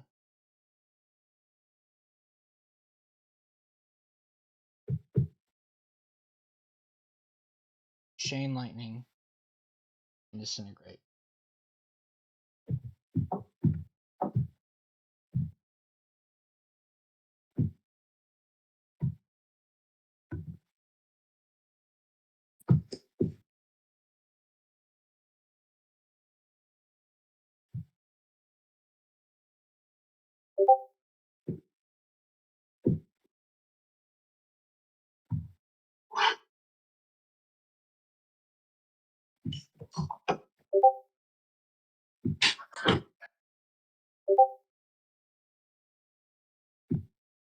$28.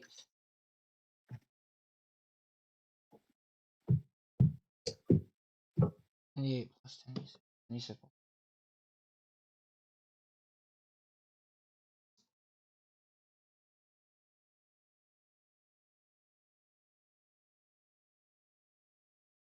Okay.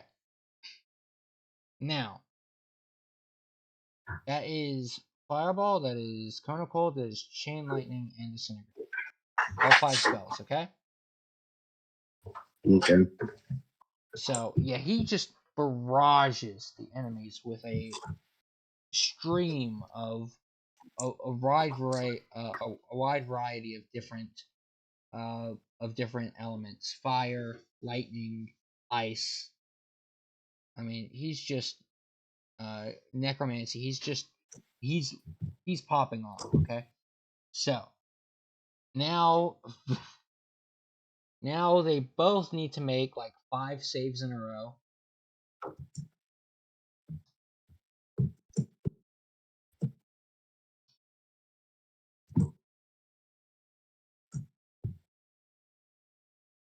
Okay, she fails. The fireball. She 1d20 plus let's her climb on. I think it's pretty low. +1, yeah, it's low. +1. Fails. So that's fireball, that's cone of cold, that's chain lightning and disintegrate.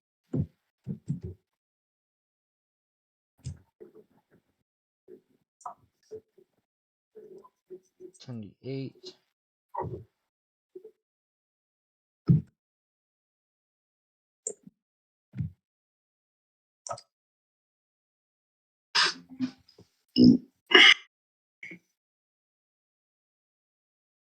And the 8 is a dex save.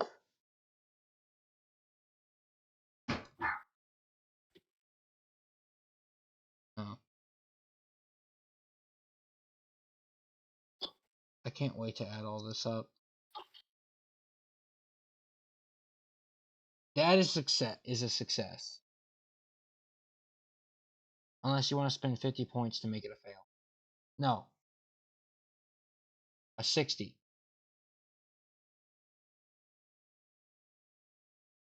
I'll pass.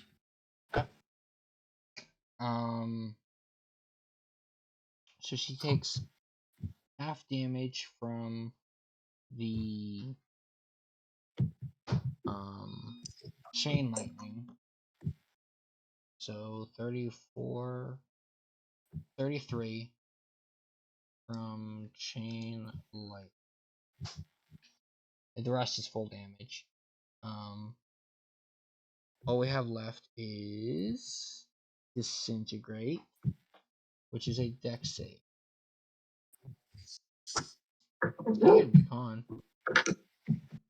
Wow, she doesn't take any damage from that. Okay. So, you What do you see mean, not any? it was a natural 20. Nat 20s, you don't, anybody who rolls a nat 20 doesn't take any damage. That's my rule.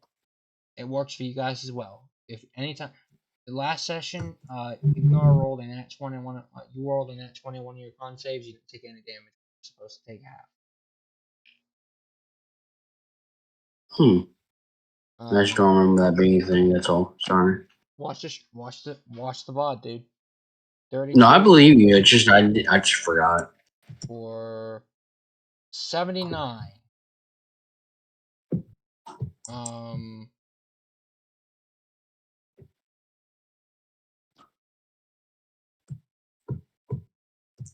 112.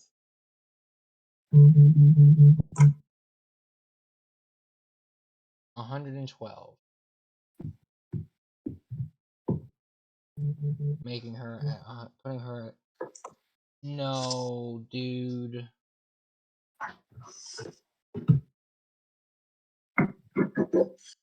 So, with a barrage of elemental fury, Headmaster Alabaster casts Dispel Magic, dispelling the fog. He casts Fireball. He casts Fireball. He casts Fireball at both of them, and then, not wasting any time, he immediately follows it up with a Cone of Cold, a Chain Lightning, and a Disintegrate, all of which go towards Rosalia and absolutely destroys her as she takes more, well over lethal damage. Her body burned to cinders as she is hit by the fireball, then struck by lightning, damaging it further. On top of that, Her body is then frozen, stuck in place by the cone of cold, and finally disintegrated. And then finally the ice that has covered her body is disintegrated by the disintegrate spell, reducing her to a pile of fine gray dust. Already?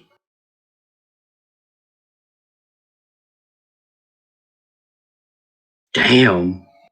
Oh, sorry, wrong spell. Simply disintegrated.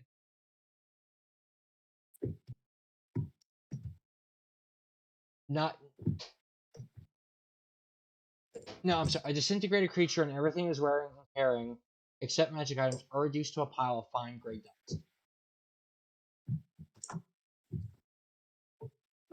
So everything except her bow and her rapier are a large pile of dust, of gray dust on the floor. She's like mega uber dead.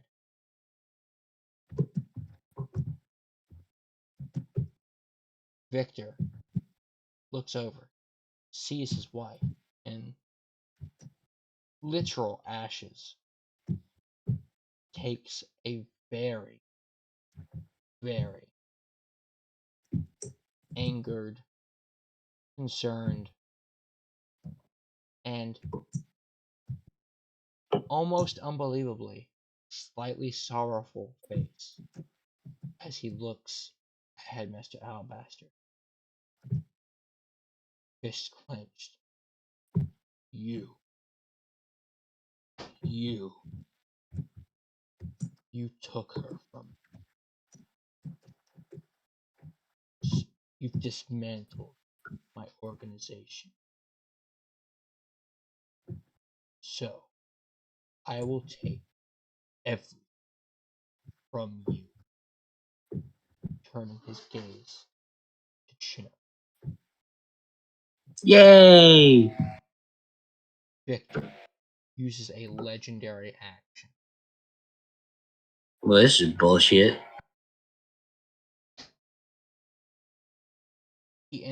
Alabaster ended his turn.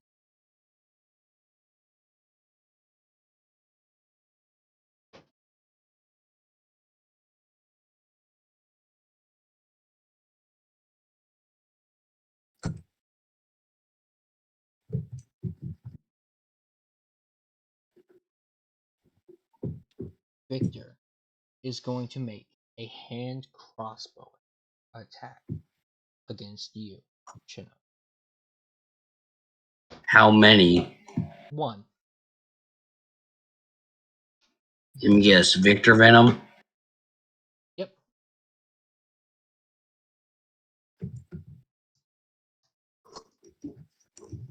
Does a 21 hit? No, not at all. Okay. I need you to make me a. I need you to make me a Constitution saving throw. DC of. Well, if I tell you, you boost it. So, which you No, I still can. won't. You won't. You're not going to boost it. No. DC of 20. Fuck. You take a very minimal amount of damage. The bolt hits you, and you don't feel much pain. You take 1d6 plus 9 piercing damage.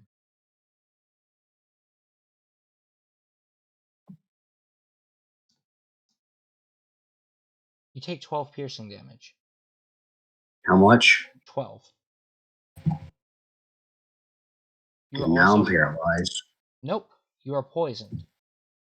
And as you're poisoned, you fall unconscious.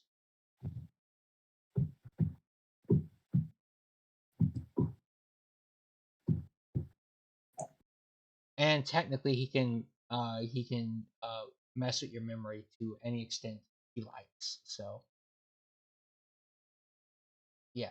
But of course, that would require an action. So, That is Victor's turn. Well, legendary action. So now it is basically a 1v1 between Victor and Leominar. Very fair.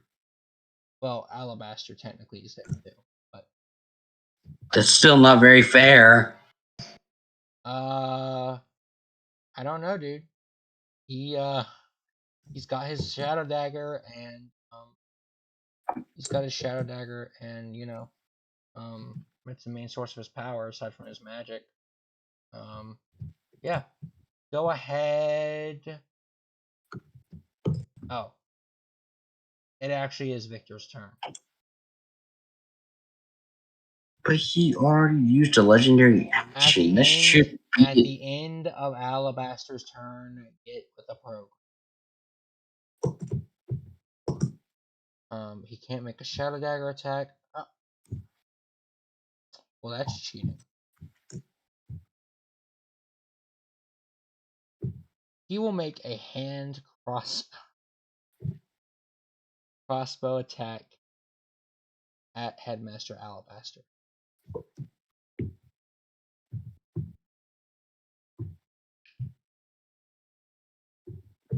That hits.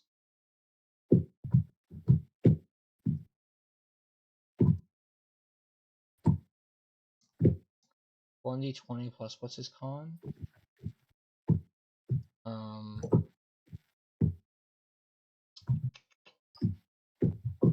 No, Headmaster Alabaster. Wait, go back to Headmaster Alabaster. See his con. Please, his con modified. Damn it. Clicking on this. Plus 1. Okay. 10. Yeah, she fails horribly. He fails, excuse me, horribly. Headmaster Alabaster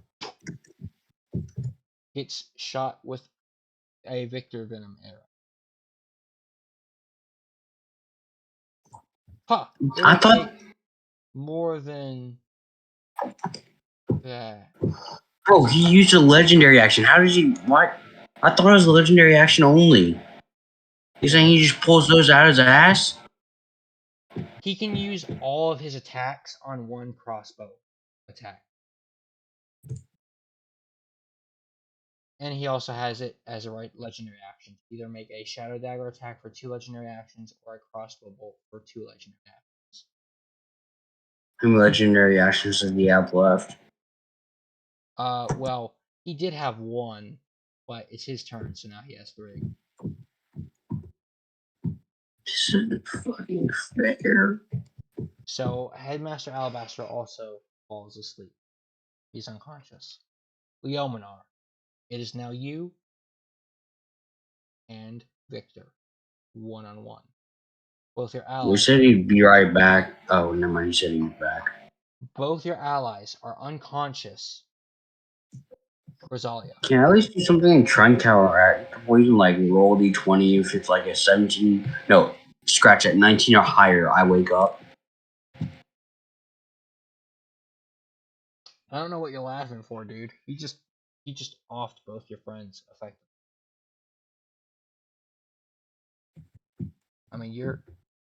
I realize why. I know why you think you're in a better situation, but dude,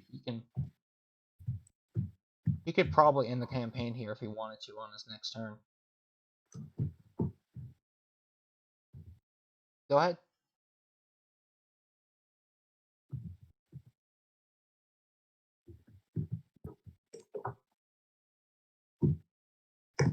In response to what you said, window? No, there's no windows in this room.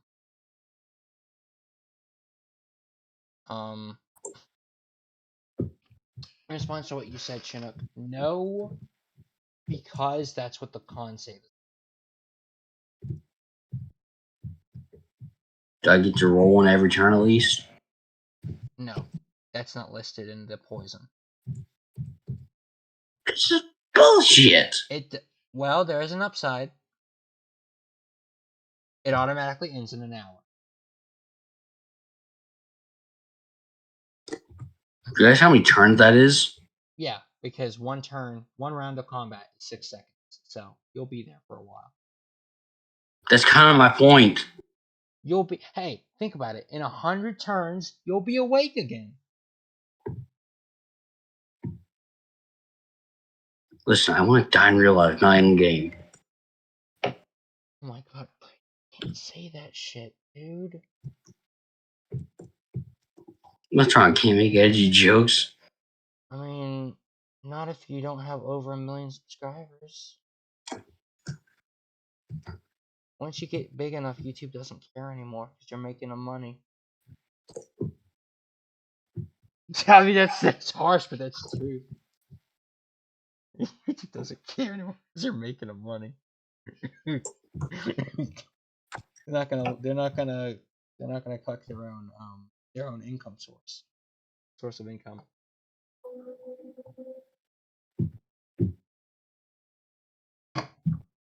Excuse me.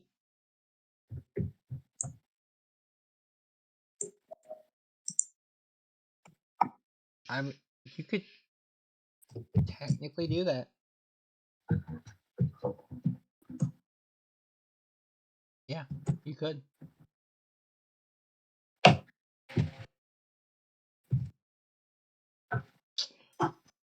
First, make a attack roll. It's a dex weapon, not a strength weapon, so you don't have advantage.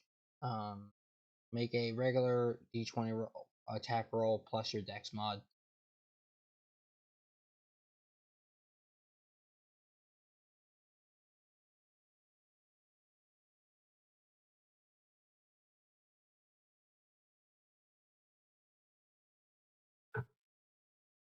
Roll 2d20 plus your dex mod double. So, like, what's your dex mod right now? I can't get it. I didn't pay attention to the character sheet when I pulled it up.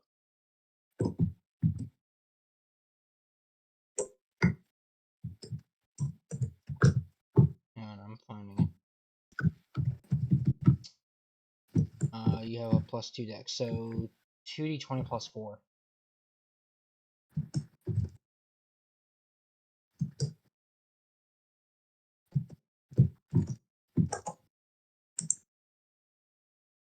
Neither of them hit.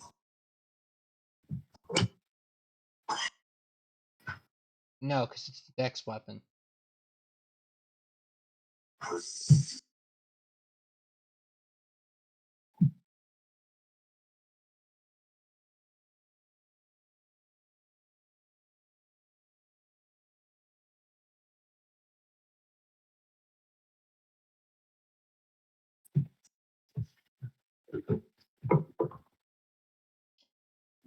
You throw it away? Eh? Where do you throw it?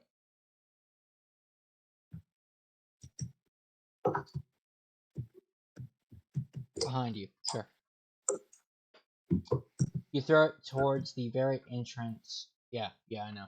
You're very strong. You have no problem throwing it. You can very easily throw it to the very entrance of the room, which is like 60 feet away.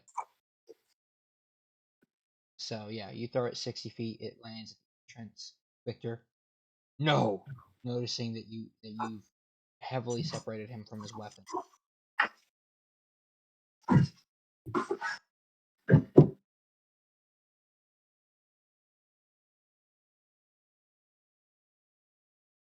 Sure. Air fists? Yeah, go ahead, dude. That's definitely a strength check.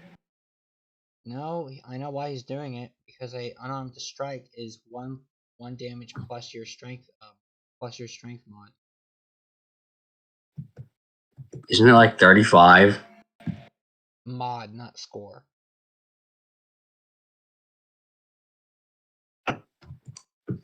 Yeah, yes, you have advantage on the roll. You have double advantage on the roll technically because unarmed strikes are automatically considered proficient. You're automatically every character's Double considered advantage. I mean, basically, dude.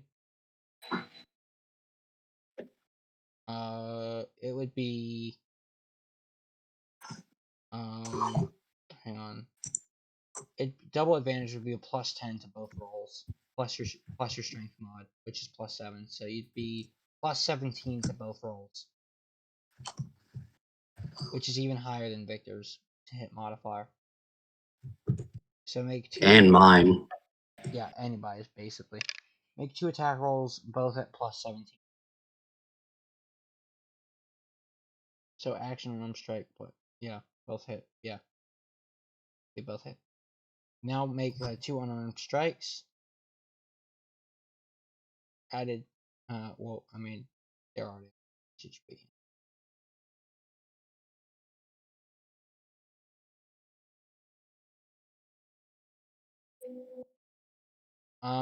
You just make 2 unarmed strikes, and I'll tell you.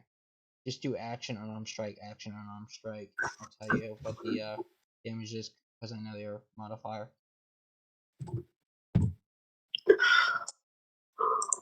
That is 19 plus 8 plus what's your strength score? No, you can't set it to 30. How is it +8?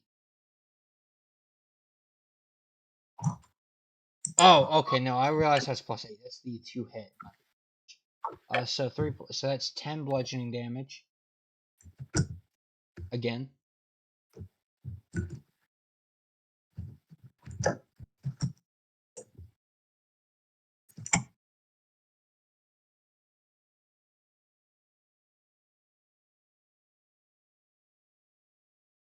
+7. So 3 plus 7 is 10.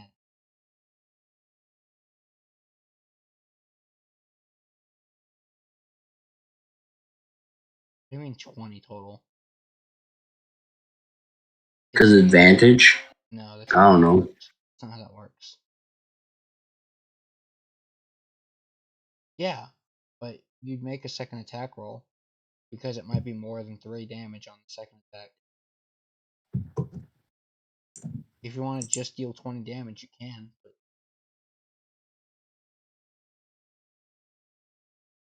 Oh. Okay, yeah. So 20 damage. You punch Victor twice, once in the face, once in the stomach.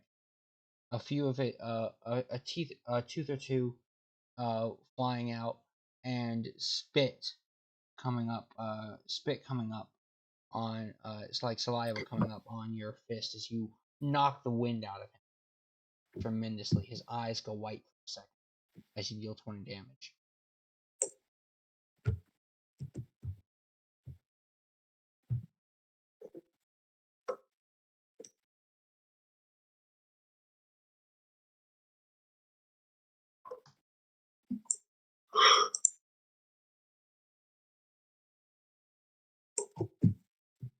You run? Sure. You both have 81 marked at this point. Behind Rosalia, dude, she doesn't exist anymore. Okay, fine then. Behind where she was. She doesn't exist anymore. She's That's a why I said pile. was. She's a pile of dust, dude. She got hit with Fireball, Chain Lightning, Cone of Cold, and Disintegrate. She's dead. No, no. Fireball. Fireball, Cone of Cold, Fireball at 3rd level, He Cone of said Cold at 5th pog. level, Chain Lightning, and Disintegrate both at 6th level. Yeah, she's gone. She's absolutely, she doesn't exist anymore. She got buggered. Fuck you. Okay. So is that the end of your turn?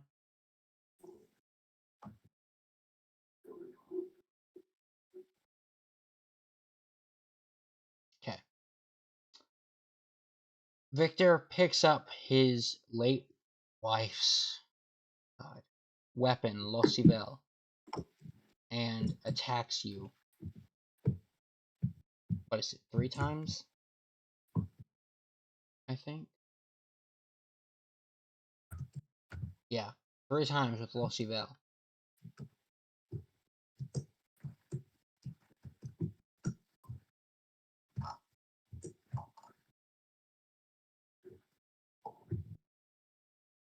So that would be whatever his dex mod is +6, right? So +6.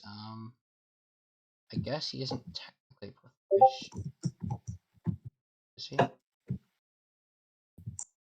dex weapon, it's finesse. I guess he's proficient. So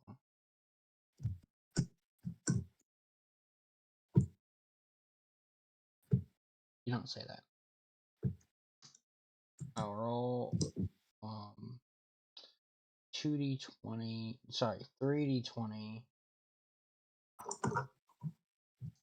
plus 12. Plus 18. No, just +6, I guess, because I'll add it to the others as well.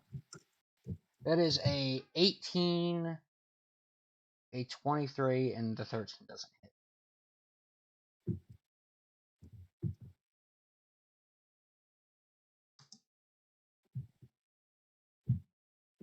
Oh wait, hang on. It also has. We'll play on the safe side. Say it doesn't use proficiency. Say he's not proficient with it. It's just his dex mod. So now she her weapon will do 368 plus 6. 68 plus 6.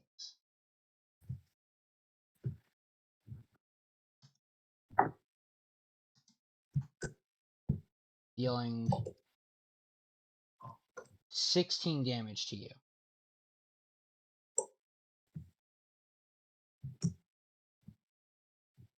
How much health does Grummish have? 1,000. I thought he went back to his normal form. Nope. He can anytime he wants, but obviously he's not going to. That's basically guaranteed kill him. How long does his form last?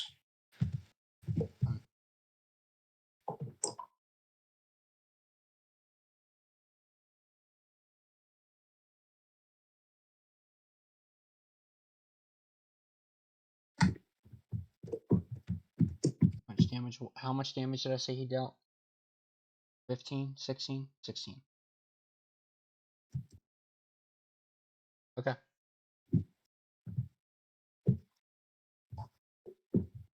Yeah, thank you. Okay. As a bonus action, Victor uses his wife's weapon to use the hazy step.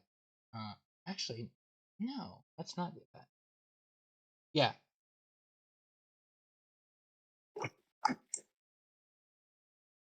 Okay. Never mind. He will end his turn because he can't use the Mistmaker ability because he doesn't have spell slots. He has limited magic. All right, your turn. Game of Yu-Gi-Oh right here. Your turn. Now it's back to you. Back to you, Bill. Back to you, Bob. Yep, you. It's just you two.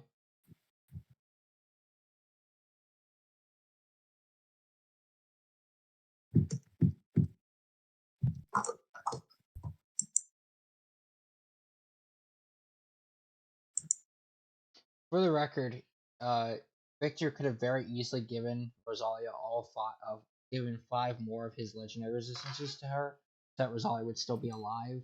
But it was much more cinematically appropriate to just let her be absolutely demolished by those 5 spells.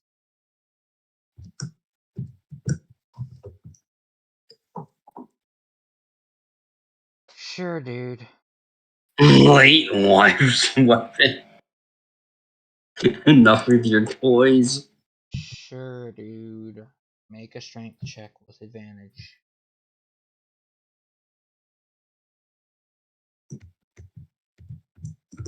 Yep. 25 will do it, I'm sure.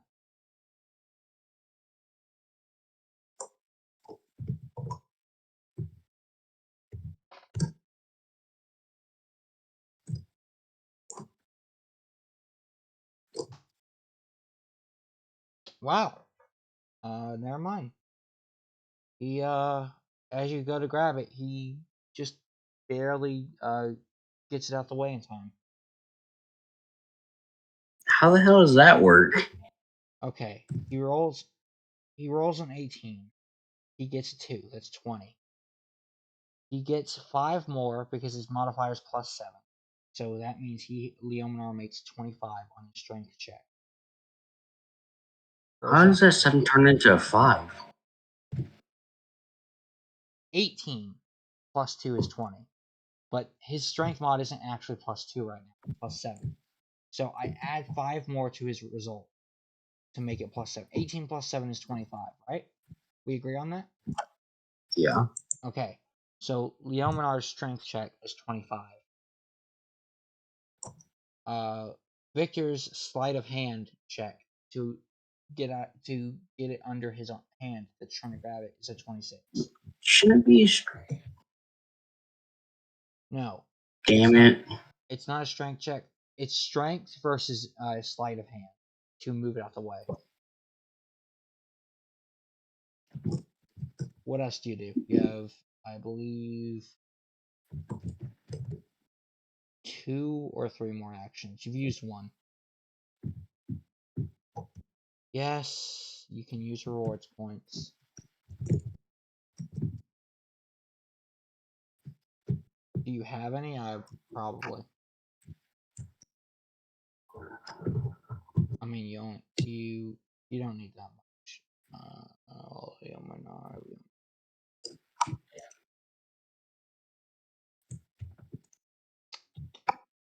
Where? I really don't see. You have 5 rewards points. I'll let him use mine. Sure. You're unconscious, so I mean that shouldn't work, but fine.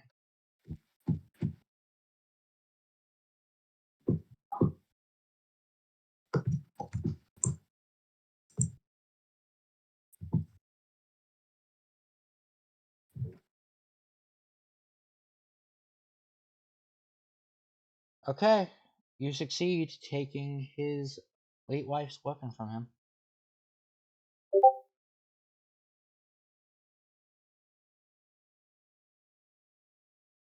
Sure.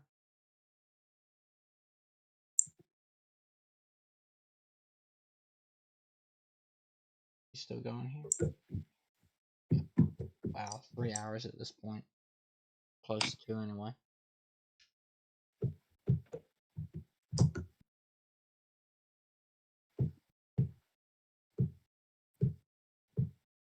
Really in there.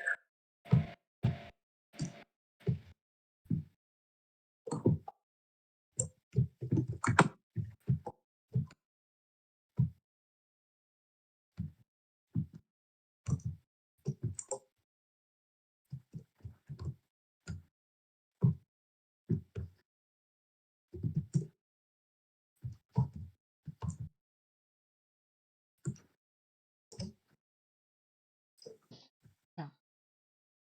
Let me check the damage stats. Is everybody? There's at 81. He's okay. He's looking alright right now.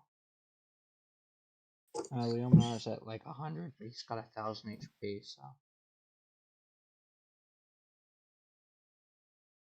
You gotta keep in mind that was from, I think, from when he was damaged before, when he was in his normal form. I've been having the damage every single time he's taken damage since his crunch. Okay, I'm on top of it.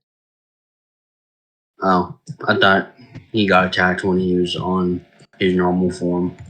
That's why I said that. Contrary to what you may believe, I am a very good dungeon master. Thank you. That's not what I'm saying. I'm not saying you're not good. Alright.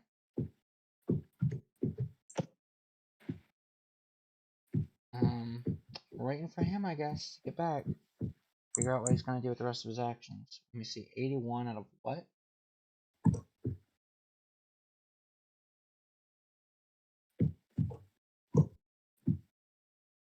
250.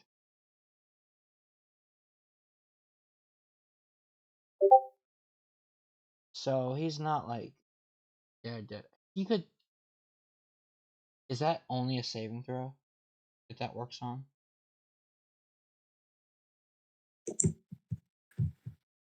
Legendary resistant. Fails a saving throw. Yeah.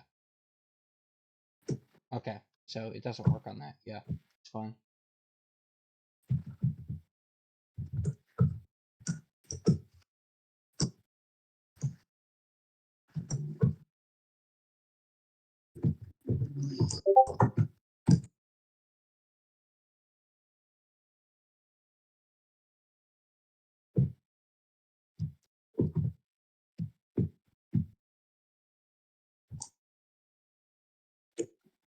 Waiting. Whoa. Waiting.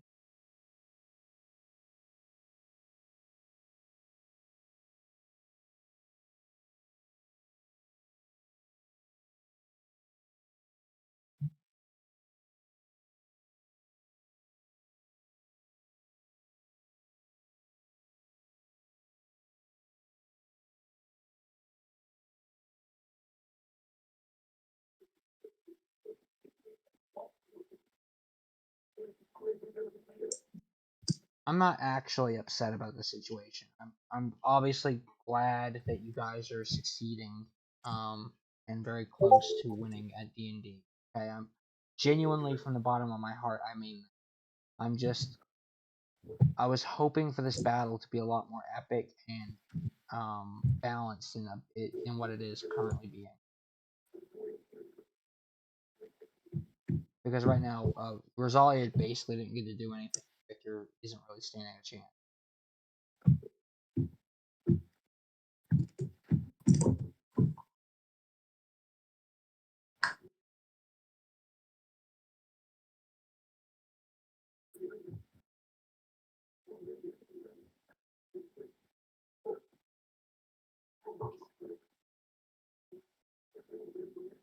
What's he doing? Since you're unconscious, you want to just talk about anything. It won't be meta since you're unconscious. Um, It's a death sentence to have a VOD with dead air, you know? Basically nobody talking. true. Um, can I just shitpost? Sure. I was joking. You don't want that. I mean you can. You've probably I'm not. seen I'm not going to. Okay. Want to talk about anything? Like how the session's gone so far? Last session? Anything? Just kind of worried about my character's legacy and me dying. Yeah. Yeah. But that's what made it so epic when you came back, right? Yeah. Sorry, I kind of had like a little burp as I was saying that. No worries. A lot better than last night, huh? Yeah, I Alright. can agree with that. Yeah. Hey, tell me what happened last session with Scanlan Shorthole. He's playing as the Vox Machina character because we both love him, Scanlan. So he's role playing as him in his IRL campaign with his friends. Tell me what happened there. Last I heard, you stole a sky ship and you were getting pursued something or other. What happened last session? So the highlight of the session is I bought 2,500 and something gallons of ale. Okay, I thought you were playing as Scanlan, not Grog, but okay. Who says Scanlan doesn't drink? I mean, he probably does, but like, you know, he's a gnome. He Now probably that won't. you mention it, it does sound more like Grog. I'm sorry. No, not at all, not at all. It's your character, man. You can, well, it's not your character, but you know, you can do what you want with him. Um, there's this one time where I was at a tavern. This wasn't last session, but it was the first session I went to, and um, I shit faced in the tavern, and my friends rented a room. I went up to the room, slapped someone in the face with my dick. What?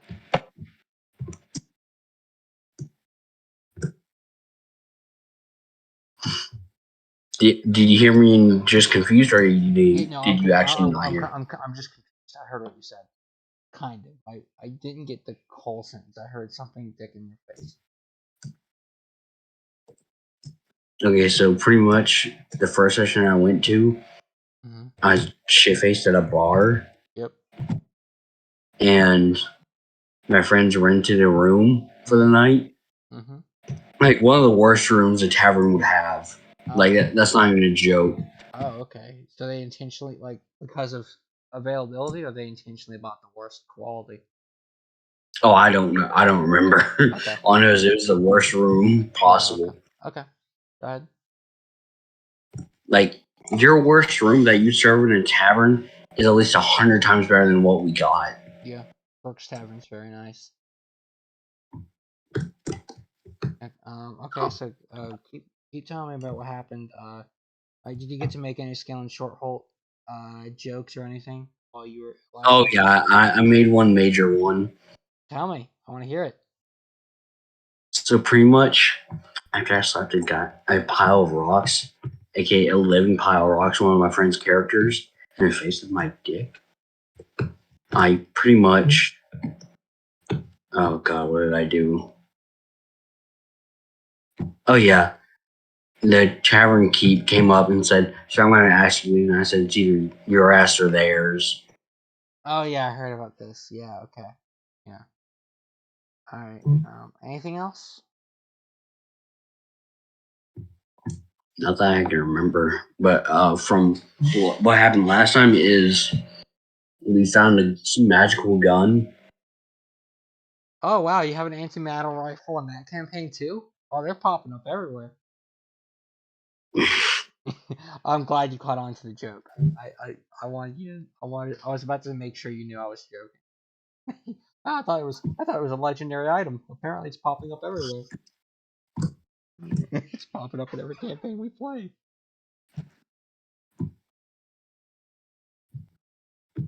Where was I at? You were talking about the anti sorry, a very some kind of magic item I think that you had. Oh yeah, it's also not complete. It's like in very early prototype, Yeah. and it's missing like 10 other parts, Thanks.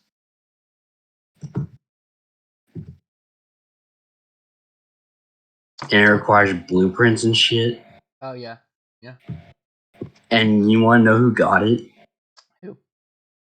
The schizophrenic person. Yeah. Tell me about the rest of your party. So we got one the guy that's a small pile of rocks, a Okay. schizophrenic who's has a friend named Robert, which is one of his friend spirits. Like he just has a dead ghost following him that he's chill with, like in character. Yeah, Okay, so all right, cool. That's unique. and Robert has a wife. No, okay, so he's got a dead. He's got. Wait, hang on. So Robert is the same guy with the ghost, right? No. Robert is a friend of his character.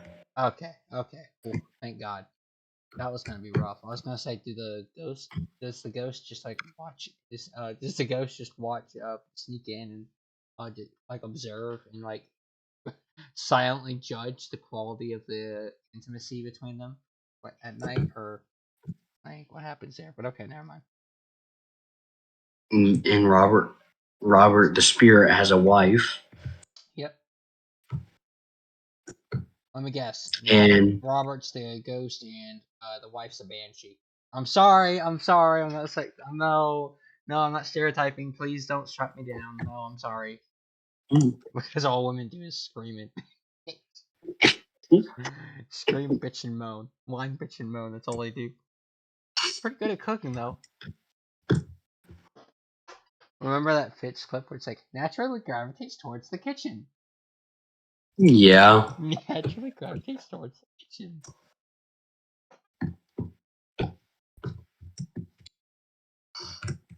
Where was I at? I forgot again. The the ghost and his wife. Oh, and then we have another guy that's I think a fire genasi, not an air genasi. Yep.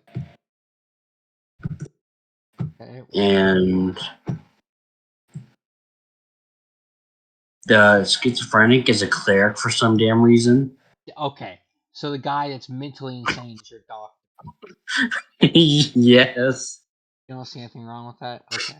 That's fine. No, I do. Oh I my god. definitely do. Oh my god. Voices. Voices. Voices. What? Yelling. Fuck no, dude. Did you hear all those voices? Like yelling. Fuck. Did you hear all those voices? Hey. What the fuck is this? I don't want to ask this. I don't really want to ask this on video on stream, but I'm gonna have to. What the hell is a survivorship clinic? Is it like a survival pack? A I survival. That's a good question because I don't remember. It's just like just you and a bunch of and you and a bunch of young thin white dudes standing around in a circle with wax candles. Please God, let us survive. Don't let the Grim Reaper take our souls.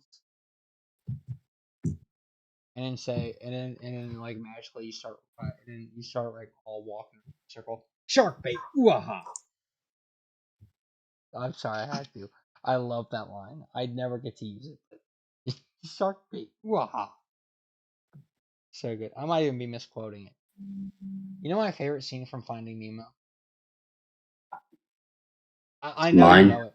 I know you know it. I was just wondering if you remember. Mine. Yeah, that's the best scene in the movie. That's the best scene in all film.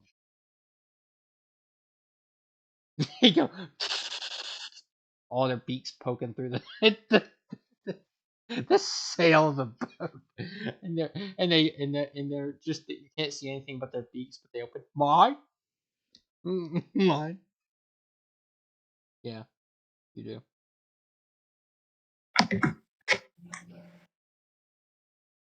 It's such a good scene. My second favorite is the shark bait one. God, that was such a good movie, dude. Finding Dory sucked though. I was not a fan of Finding Dory. I didn't hate it. I just wasn't a fan.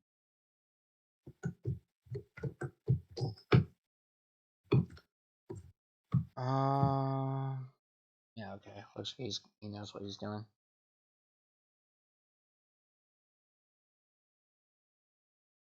No, I knew fucking you were gonna say that. I knew you were gonna say Shark Tale, you son of a bitch. I knew you were gonna say that. I almost didn't want to say anything because I knew you were gonna say Shark Tale because that's what everyone says. Shark. Fucking Shark Tale, you son of a bitch.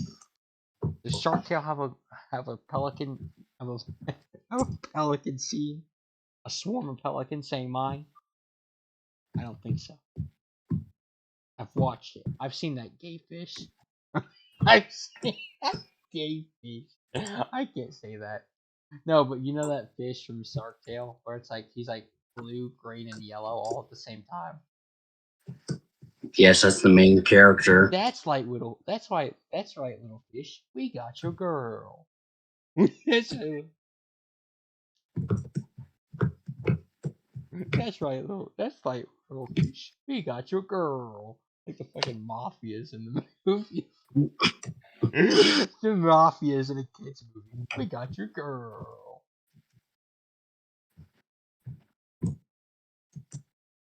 I mean, no. Finding Nemo doesn't have Will Smith. You know what it? You know who it does have? You know what actor? You know who does play a role in Finding Nemo? Ellen DeGeneres.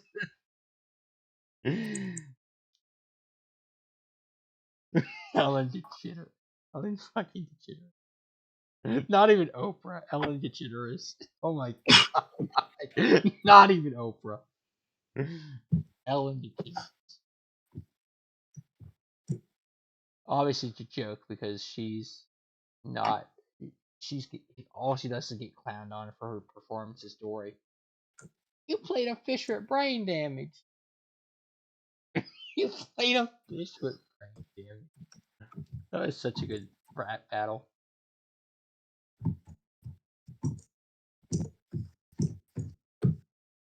All right, back to the game. Back to the game, guys.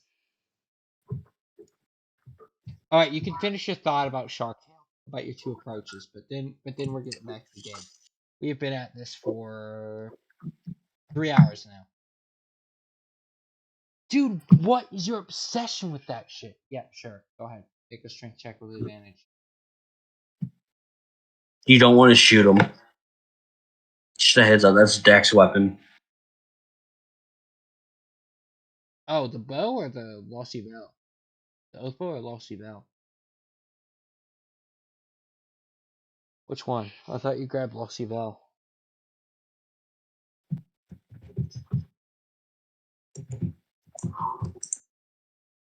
Well, which one did you try to snatch from his hand? I thought you were taking Lossy Bell. You're telling me you took the Oath Bow? That's fine.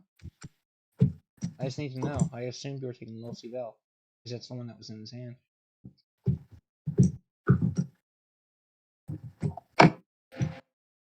He shot you with,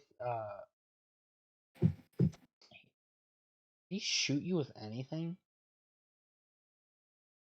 God, I got so caught up in my enjoyment of that Fishtails / Nemo conversation that I totally forgot. Right, did you remember? Gash down person with brain damage. Yeah, I know. I'm sorry. Okay. I think Rosalia was the one that shot you. Rosalia was the one that shot you with the bow.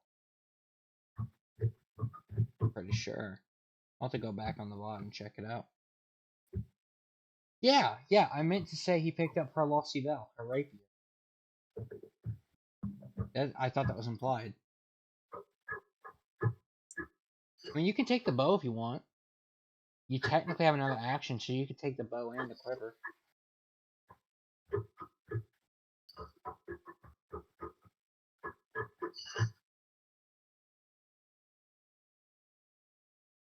No, you could take the bow and the quiver from the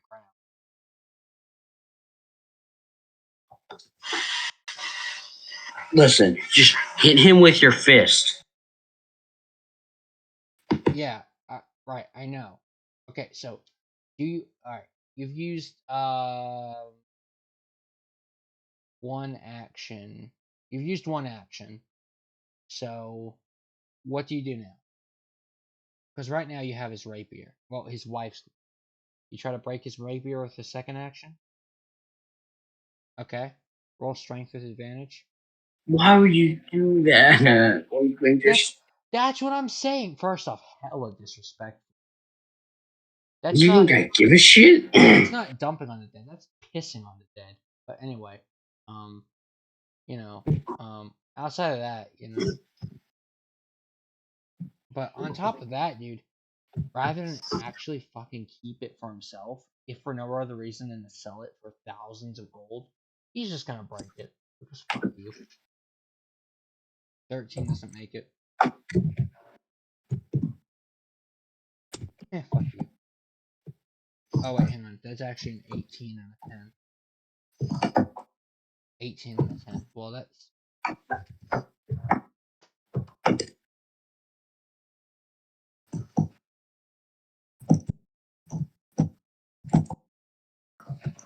Yeah, you have an 18 and a 10. I'm thinking of the construction of the blade. See, an 18 makes 6 is close. Even if it's not as close.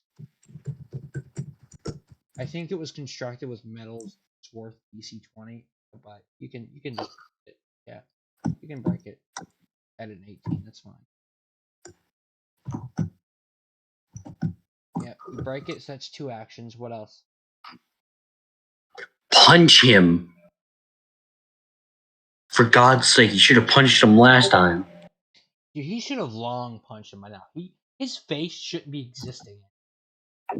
His face should be. You know when Grog punched that guard's face in near the ale keg? That's Yes. exactly what his face should be like right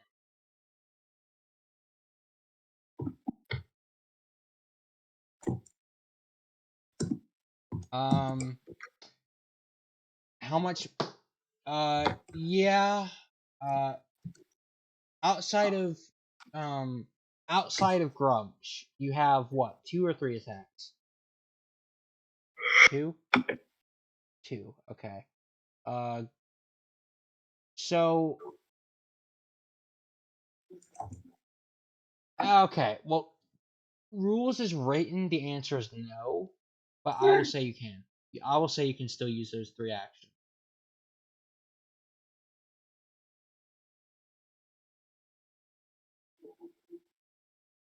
All right. Victor. Um.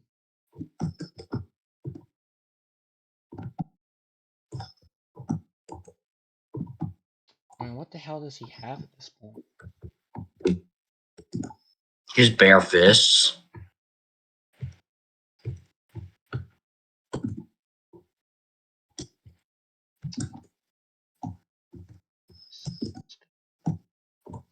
Oh, there it is. Um. That's something he could do. Can't be.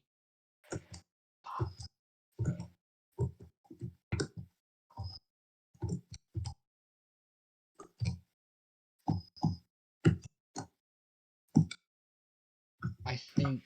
Let me check something, but I think it won't work. I don't think it'll work because you're immune to position.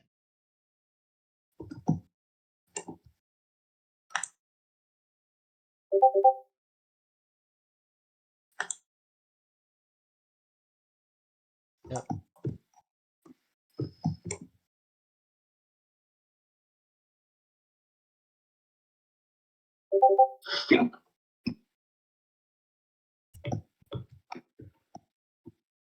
Okay.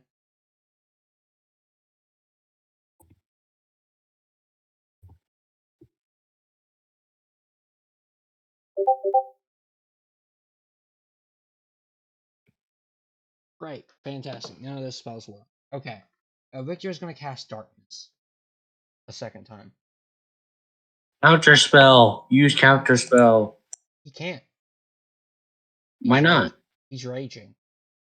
Oh. Okay. Are you going to drop your rage? Or do you just let it resolve? I sound like yeah, play. Let it resolve. Magic player, I guess. What did he say? I'm not looking right now. If I don't rage, you don't lose much, I guess.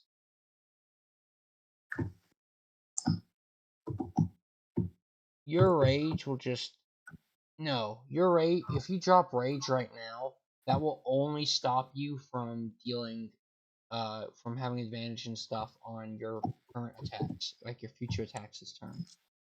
Not and until you rage again. It won't undo damage you've already done. The damage you've previously done with it is just fine. It works. It stays. Okay, so you drop rage, and you cast counterspell.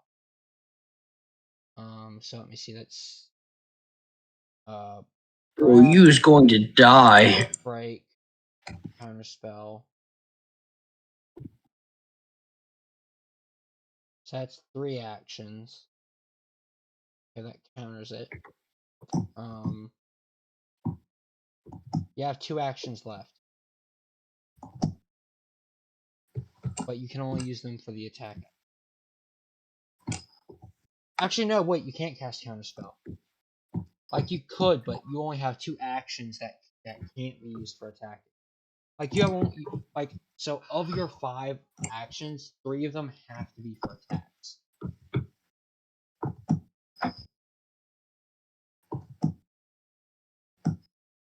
Fuck, that's right. It is a reaction. Okay, you're right. I'm sorry. But yeah, never mind. It works. Yeah, it does. It's a reaction. It doesn't matter. Alright. Okay, my bad, dude. I completely overlooked that. Yeah. Alright, you have 3 more actions that must be used for the attack action.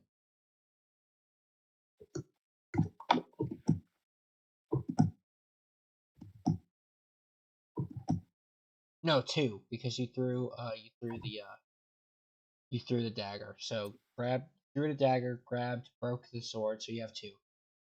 Okay, you have 2 attack actions left.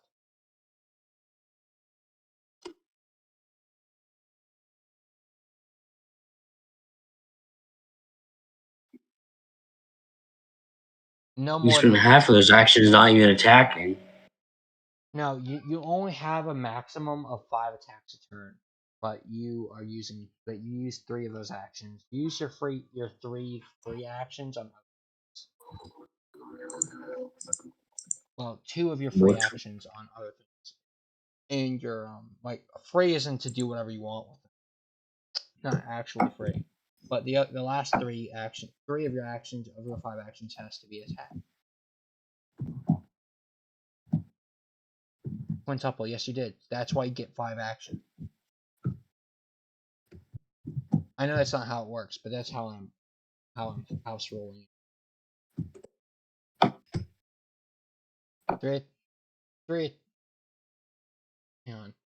You threw the dagger, you grabbed the thing, you broke 2 attacks.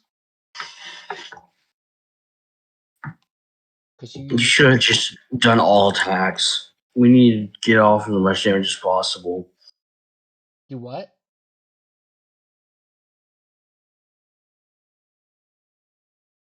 You gotta go or something? Who? You. No. Okay, I thought you said you gotta get off as soon as possible. No, I said we gotta get off as much damage as possible. Okay, so 17 is actually a 22 that hits. Nat 1. Oof. Alright, so that is 8 damage. And of course, he doesn't have any resistance to it. It's magical. So 89 damage for Victor.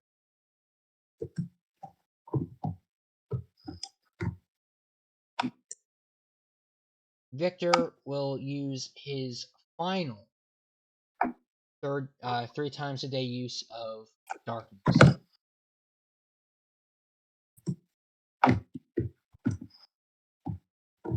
Use another reaction.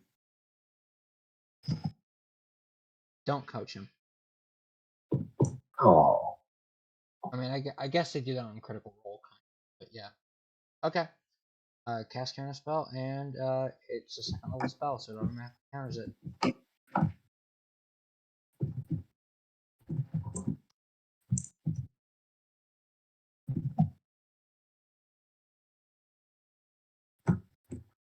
Okay, so the darkness is dispelled. That is Victor's turn. It is now your turn.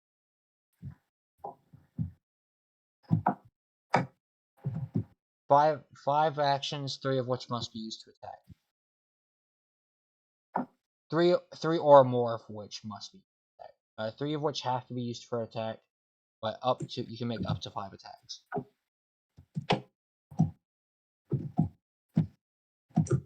Okay, sure. Make 5 unarmed strikes at not at advantage. 5 regular unarmed strike.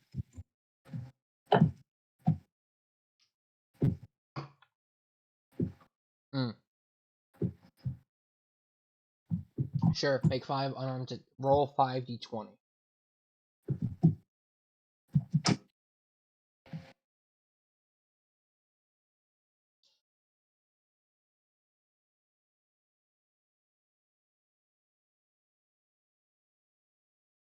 Literally, the nat 20 hits. Your second highest is an 18.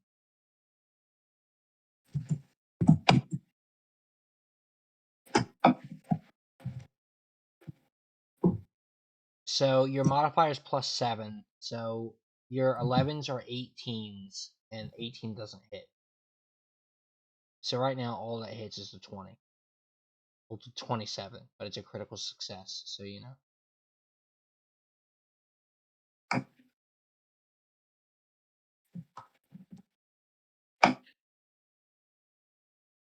Yeah, right, go ahead. Go ahead and roll 4d20, because you're not going to get better than that advantage attack. So roll 4 more d20. 21. Does that work? Let's see. No. And technically his armor class isn't even 22, so that doesn't. But we'll say it is.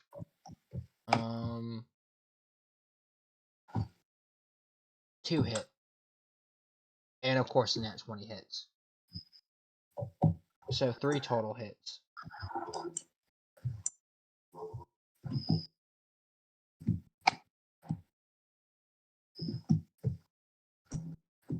Okay, yeah.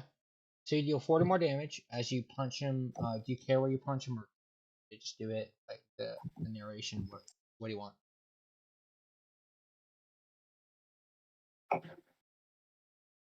Okay, awesome. So this is gonna be simple, but it's gonna be good. You very simply beat the ever-living dog shit out of him. He is bruised. His face is all messed up. He's no longer handsome. He is. He is. He is. You put a curse of eternal ugly face on him. His jaw is slightly contorted. You know. He's not alright. You can see small little holes, like small portions of his chest pushed in a little bit from how hard you punched him. As you deal 40 damage. 129.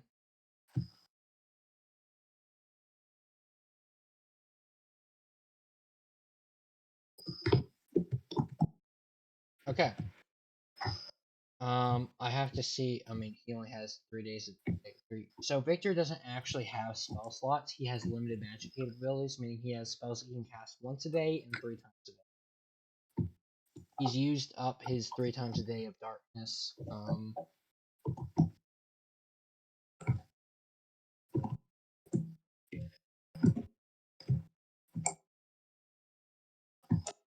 Damn it, that's technically a condition.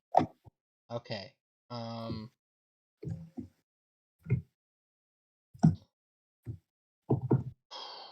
That really sucks, dude. Does Cloud of Daggers do what I think it is? If it actually creates a dark cloud, otherwise he can't do anything.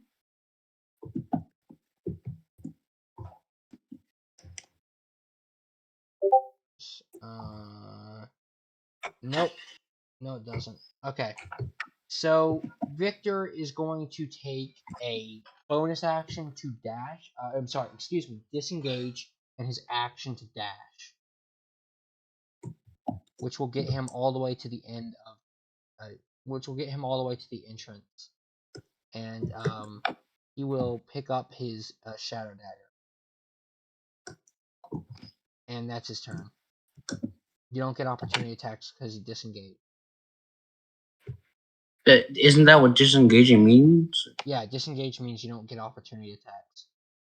And then he used his action to dash, so he can double his movement speed from 30 to 60 to get to the entrance. It's your turn. You see him beeline under your arm. Leominar, you see Victor beeline under your arms to go get his trusty shadow.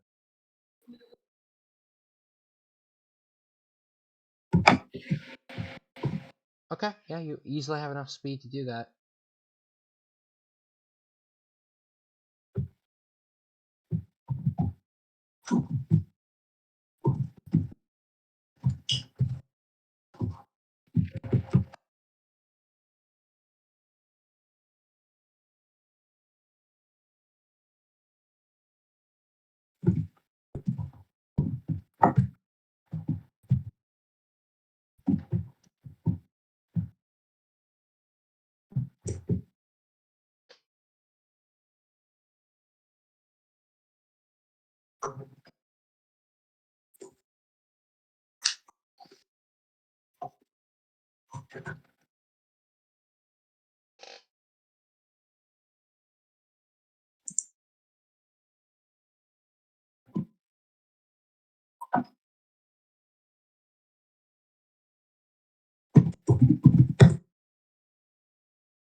Um,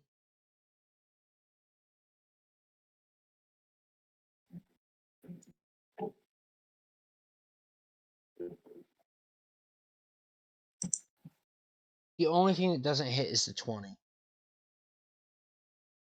The modified 20 doesn't hit. The other three do. So 40 more damage as you literally just do the GIF thing. You do the funny thing.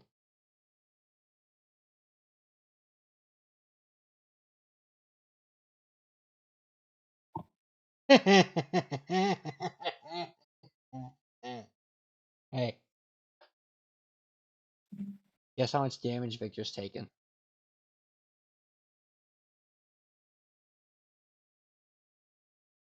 169.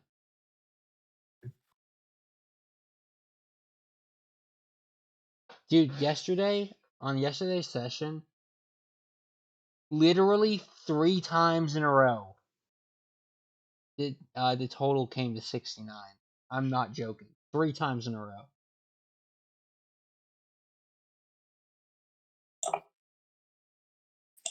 I was in disbelief, dude. Oh, he is ugly. He is butt ugly. You know that kid that you know the name that says "Be careful who you call ugly" in middle school. The meme is now "Be careful who you call ugly" when they're 80, because that's probably about the time his face will reform.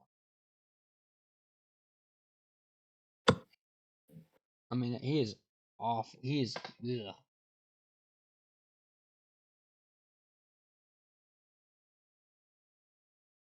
Okay. Victor will use his shadow. Wait, let me see. Let me see here.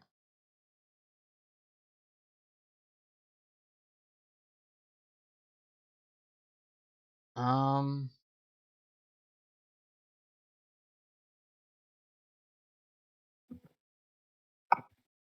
Victor will make 3 shadow dagger attacks.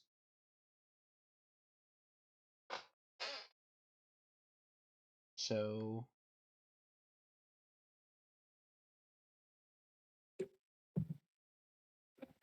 that is a Jesus.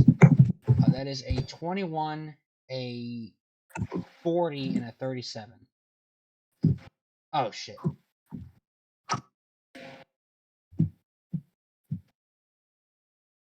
So I mistyped it. I did 3D30 instead of 3D.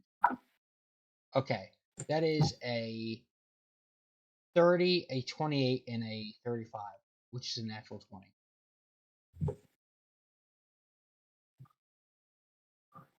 Alright. Doesn't he technically have... He should have sneak attack.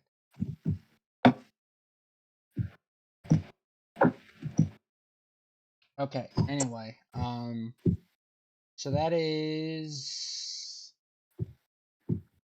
19, so 2d8 plus 9, 48 plus 9,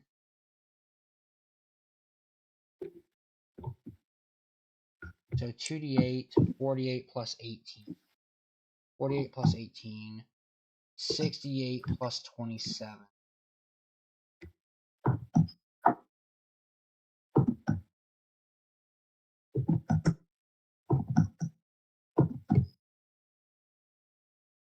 $8d8 plus 36.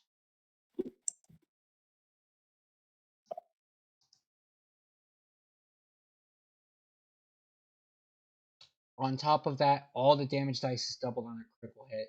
So that means that he also gets double his dice rolled on the necrotic and poison damage. So that's 6. That's 12d6.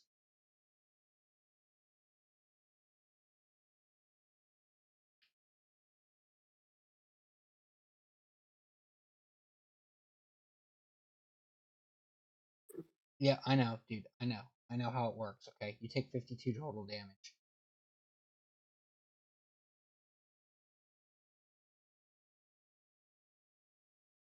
Give me some credit, okay?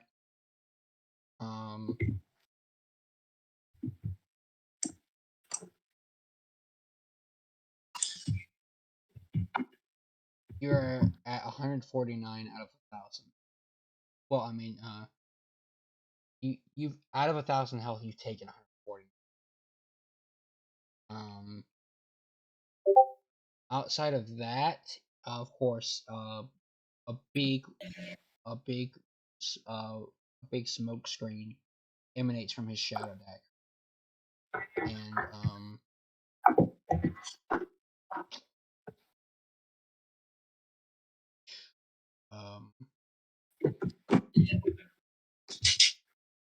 he also will get a has a bonus action, which is sneak attack at 20 level.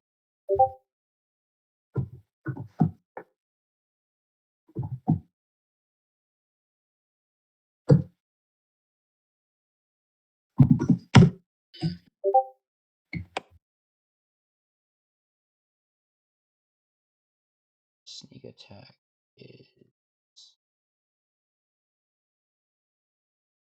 no. Sneak attack.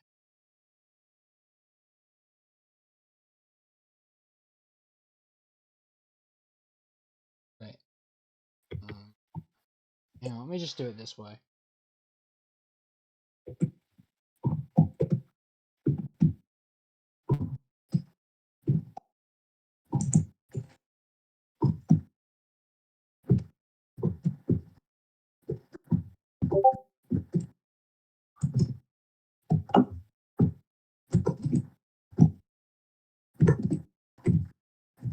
Um,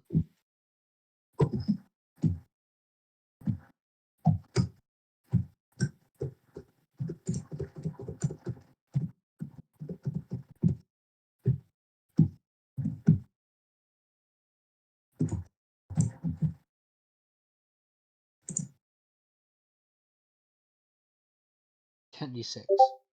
Okay.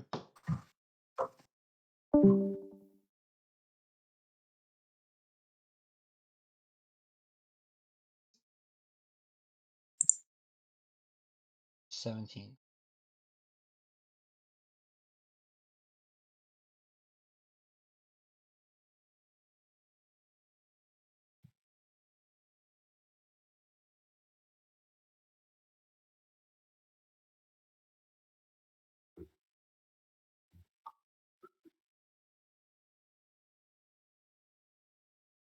Okay. So now,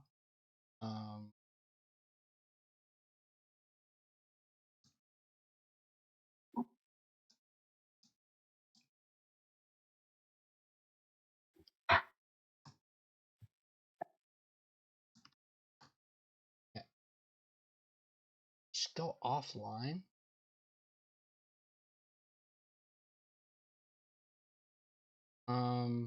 Okay then.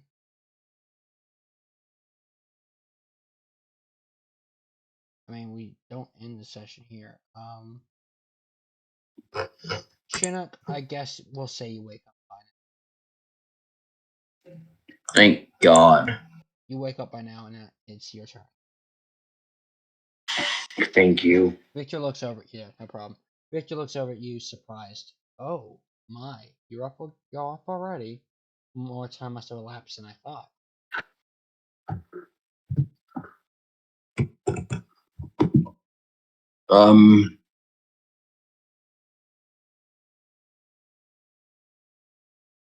Is Victor immune to his own venom?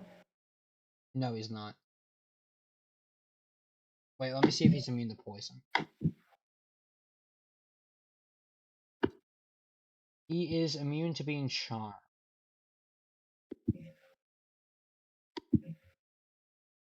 Yeah, he can poison him just fine. All right, I will use. Okay, let me check something. How much health is Basam at? Basam is absolutely fine. He has 1,000 HP. Okay, just wanted to make sure.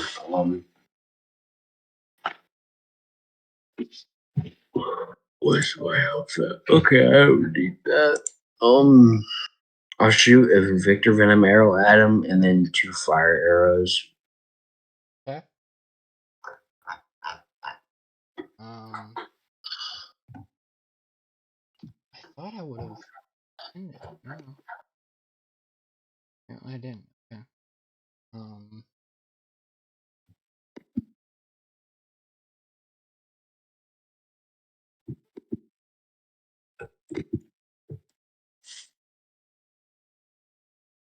Okay. Let me copy and pin this real fast.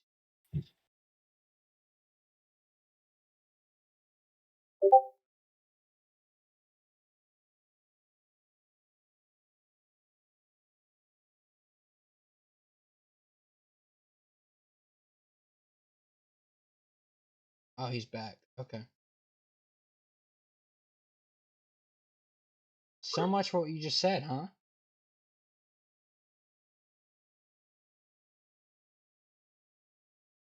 Am I going back to sleep or?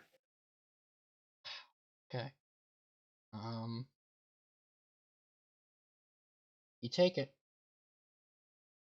He's not on the VC anymore, remember? What? He's not on the VC anymore, remember? Yeah, I know. I'd like him to get back, but so you used your Victor arrow. You used what, 9 fire arrows? Yeah, I'm about to use 2 more. Okay. Um. Actually, no, I'll just use 3 fire arrows Okay, great. since he's back. Yeah, because that'll put you at exactly 3 bundles.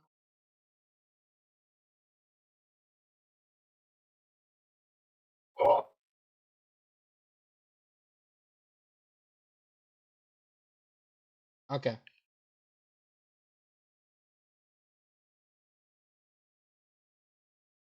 Yeah, go ahead.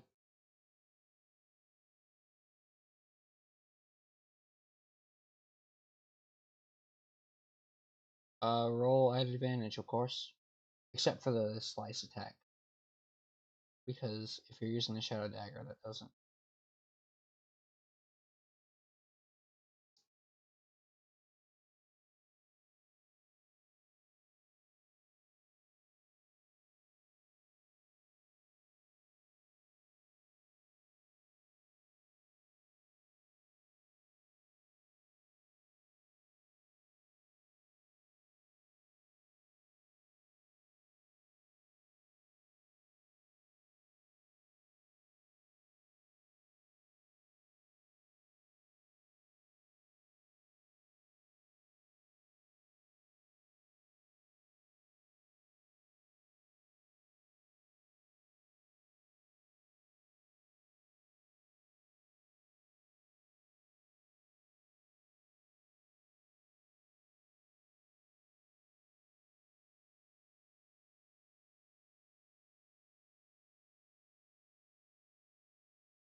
Okay, so slice misses.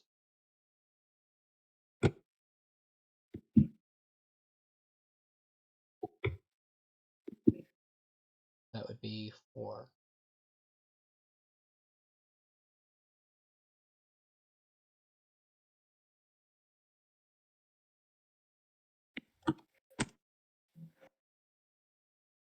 He's getting kind of low.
Okay.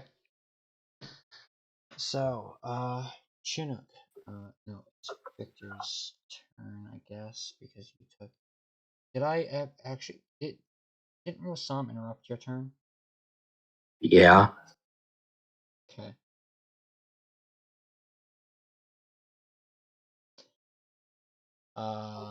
Roll attack 3.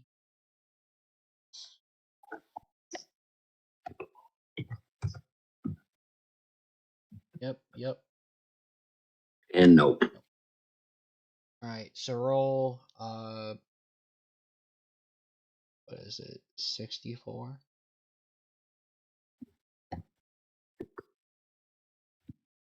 Roll 64.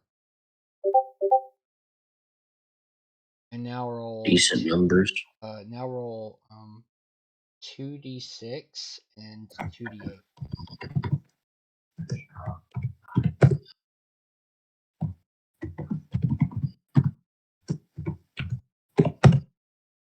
$27 more damage, yep.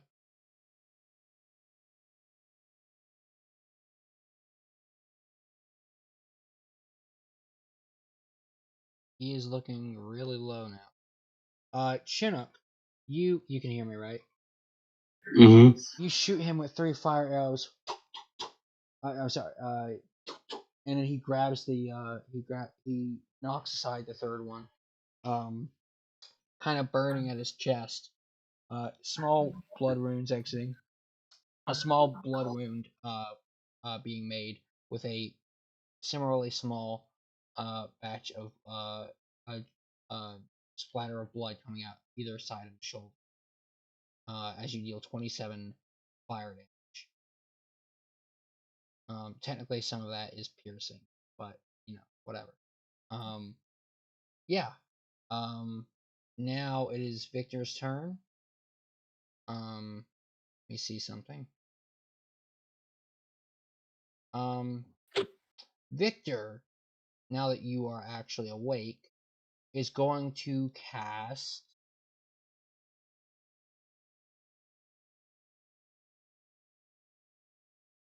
Dominate Person. What's that do? It does a lot. So he is going to basically try to make you his puppet.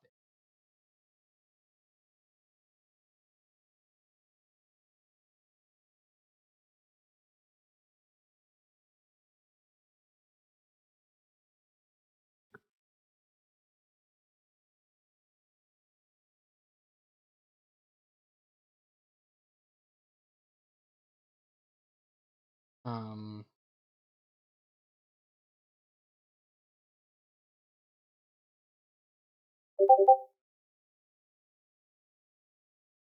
make a wisdom save.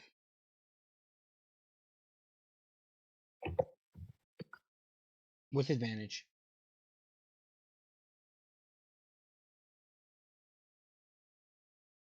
What's his safety save?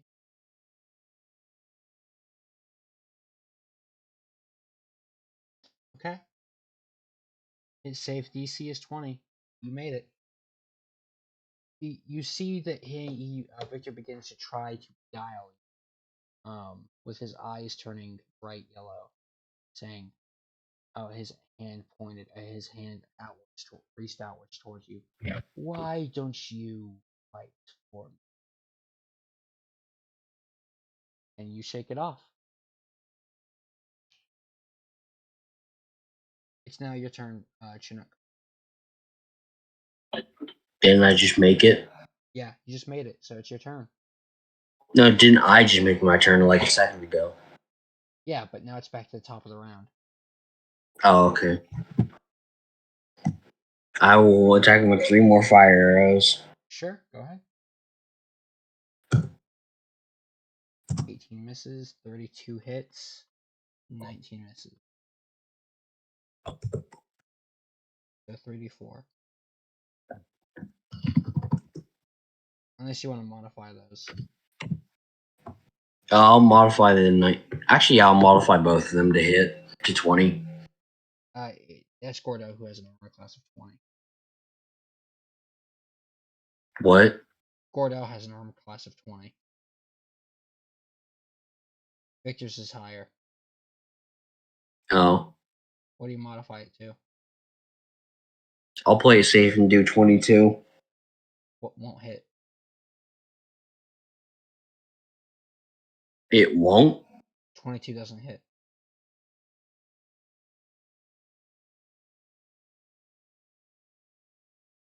But because you know this, a 23 hits. Okay, fine. I'll make it 23. That is 25 there.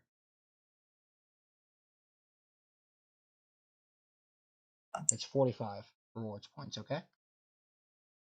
Okay.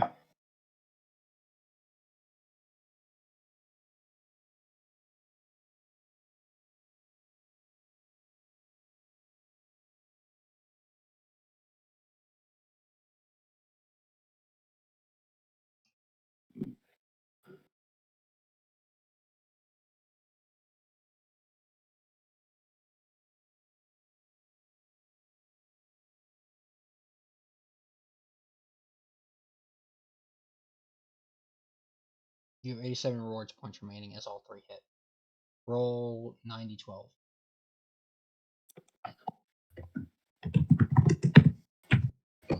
90-12? No, I'm so sorry. 94. I'm so stupid. I'm sorry.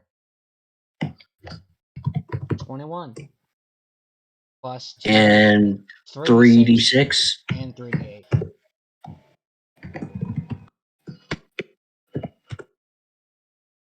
Okay. It's 21. It's 31. It's 46. Let me add that to his count. And that will lead us to Leominar's turn. But before that, I do have a question for you, Chinook. How do you wish to kill him?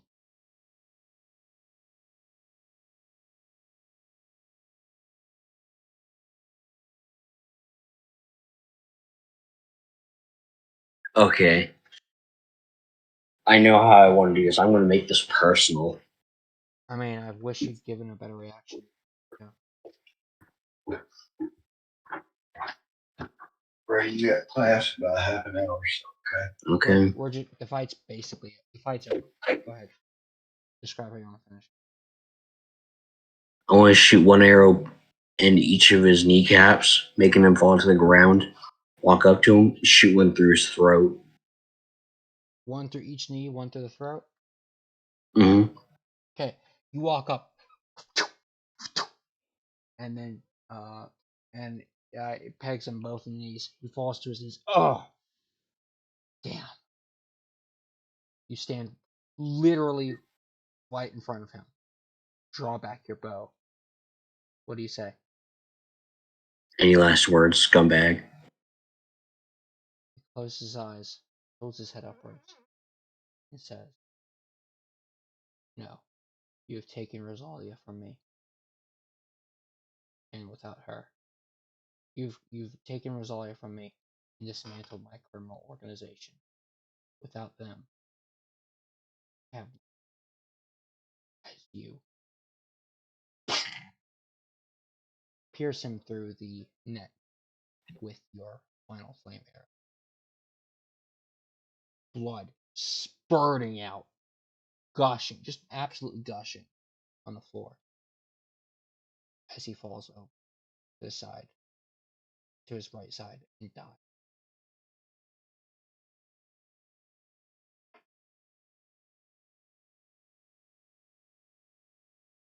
How long was that fight? 2 hours? Yeah.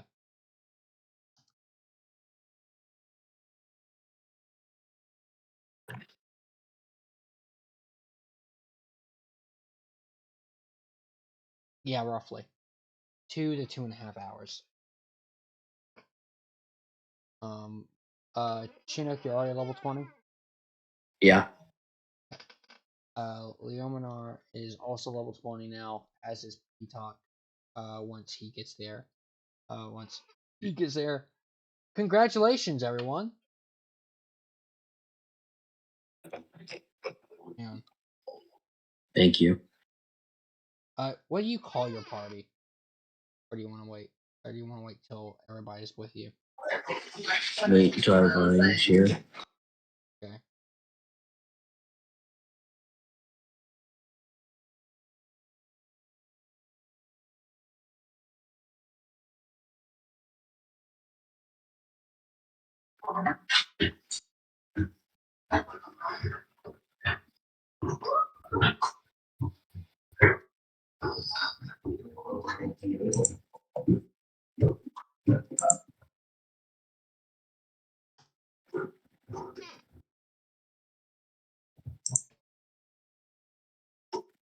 All right.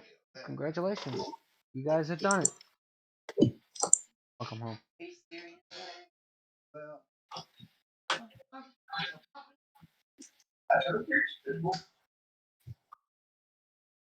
Okay. So what I'm gonna go ahead and do here is I'm gonna go ahead and let you go because I know you got class soon, and also I wanna spend time planning how we're gonna work out things after the session. But congratulations, you are all level 20. You have beaten the game, main story wise anyway. You have stopped Snaezar's 7 in his sinister plot, taken out all his subordinates.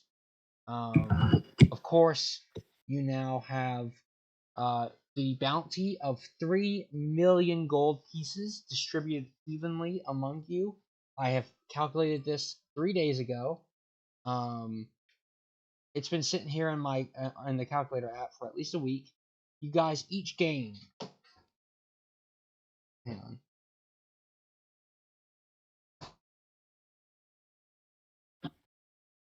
$1,150,000 gold pieces. Before we end this session, can I go and do something? Yes, you may go buy that antimatter. Good.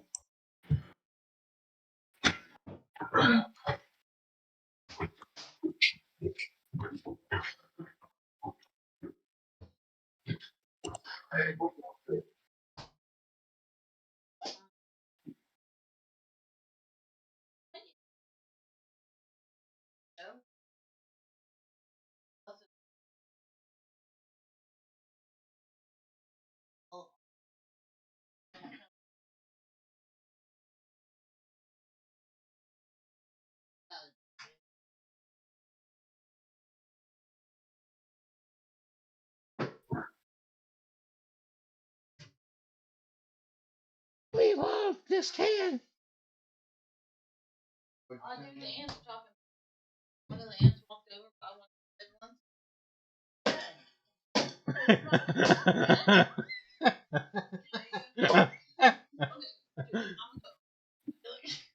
Fred, hey Fred, guess what? We're raiding the house.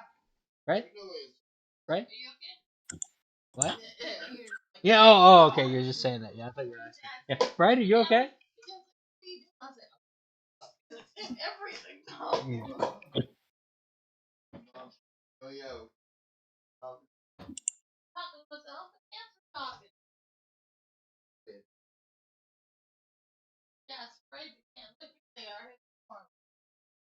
All right. So do you want to role play this real fast? Are you buying? Yeah, Okay, go ahead. What do you do? I'll walk in his shop. Whose shop? Hmm? Whose shop? You better remember his I'm gonna name. be honest, I don't remember his name. MR, dude. Listen, it's not my fault I have memory problems. I know. It's right. You walk into MR's item shop. You can see where Ignar has been crossed out very heavily in tiny, legible but tiny by comparison, lettering. MR's item shop.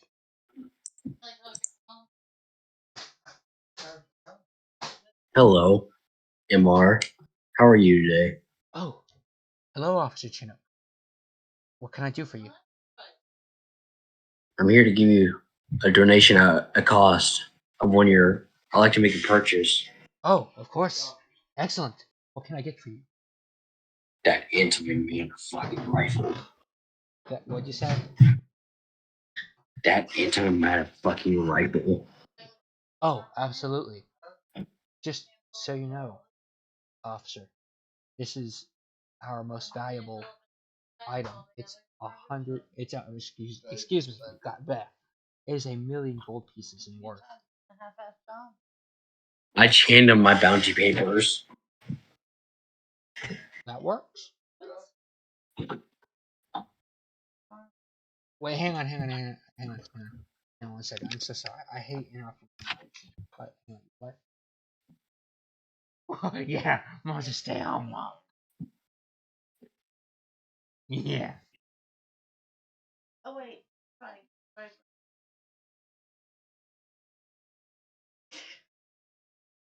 Mom, you wonder where my. Hang on. Let me. Okay, so, you buy the antimatter rifle for 1,000,000 gold pieces. You have 150. Yeah, I've already subtracted it. I have 150,325 gold left. Okay, so what else do you want to buy? Upgrade it all the way to +3. That would take 12. We'll say 15,000 gold to upgrade it all. Because 5,000 and 7,250. So 1,250. Okay. So 12,500. Okay. 12,500 for that. And, well, no, actually, we'll just say a straight 13,000. Okay. Okay. Because the first upgrade is 500. The 13.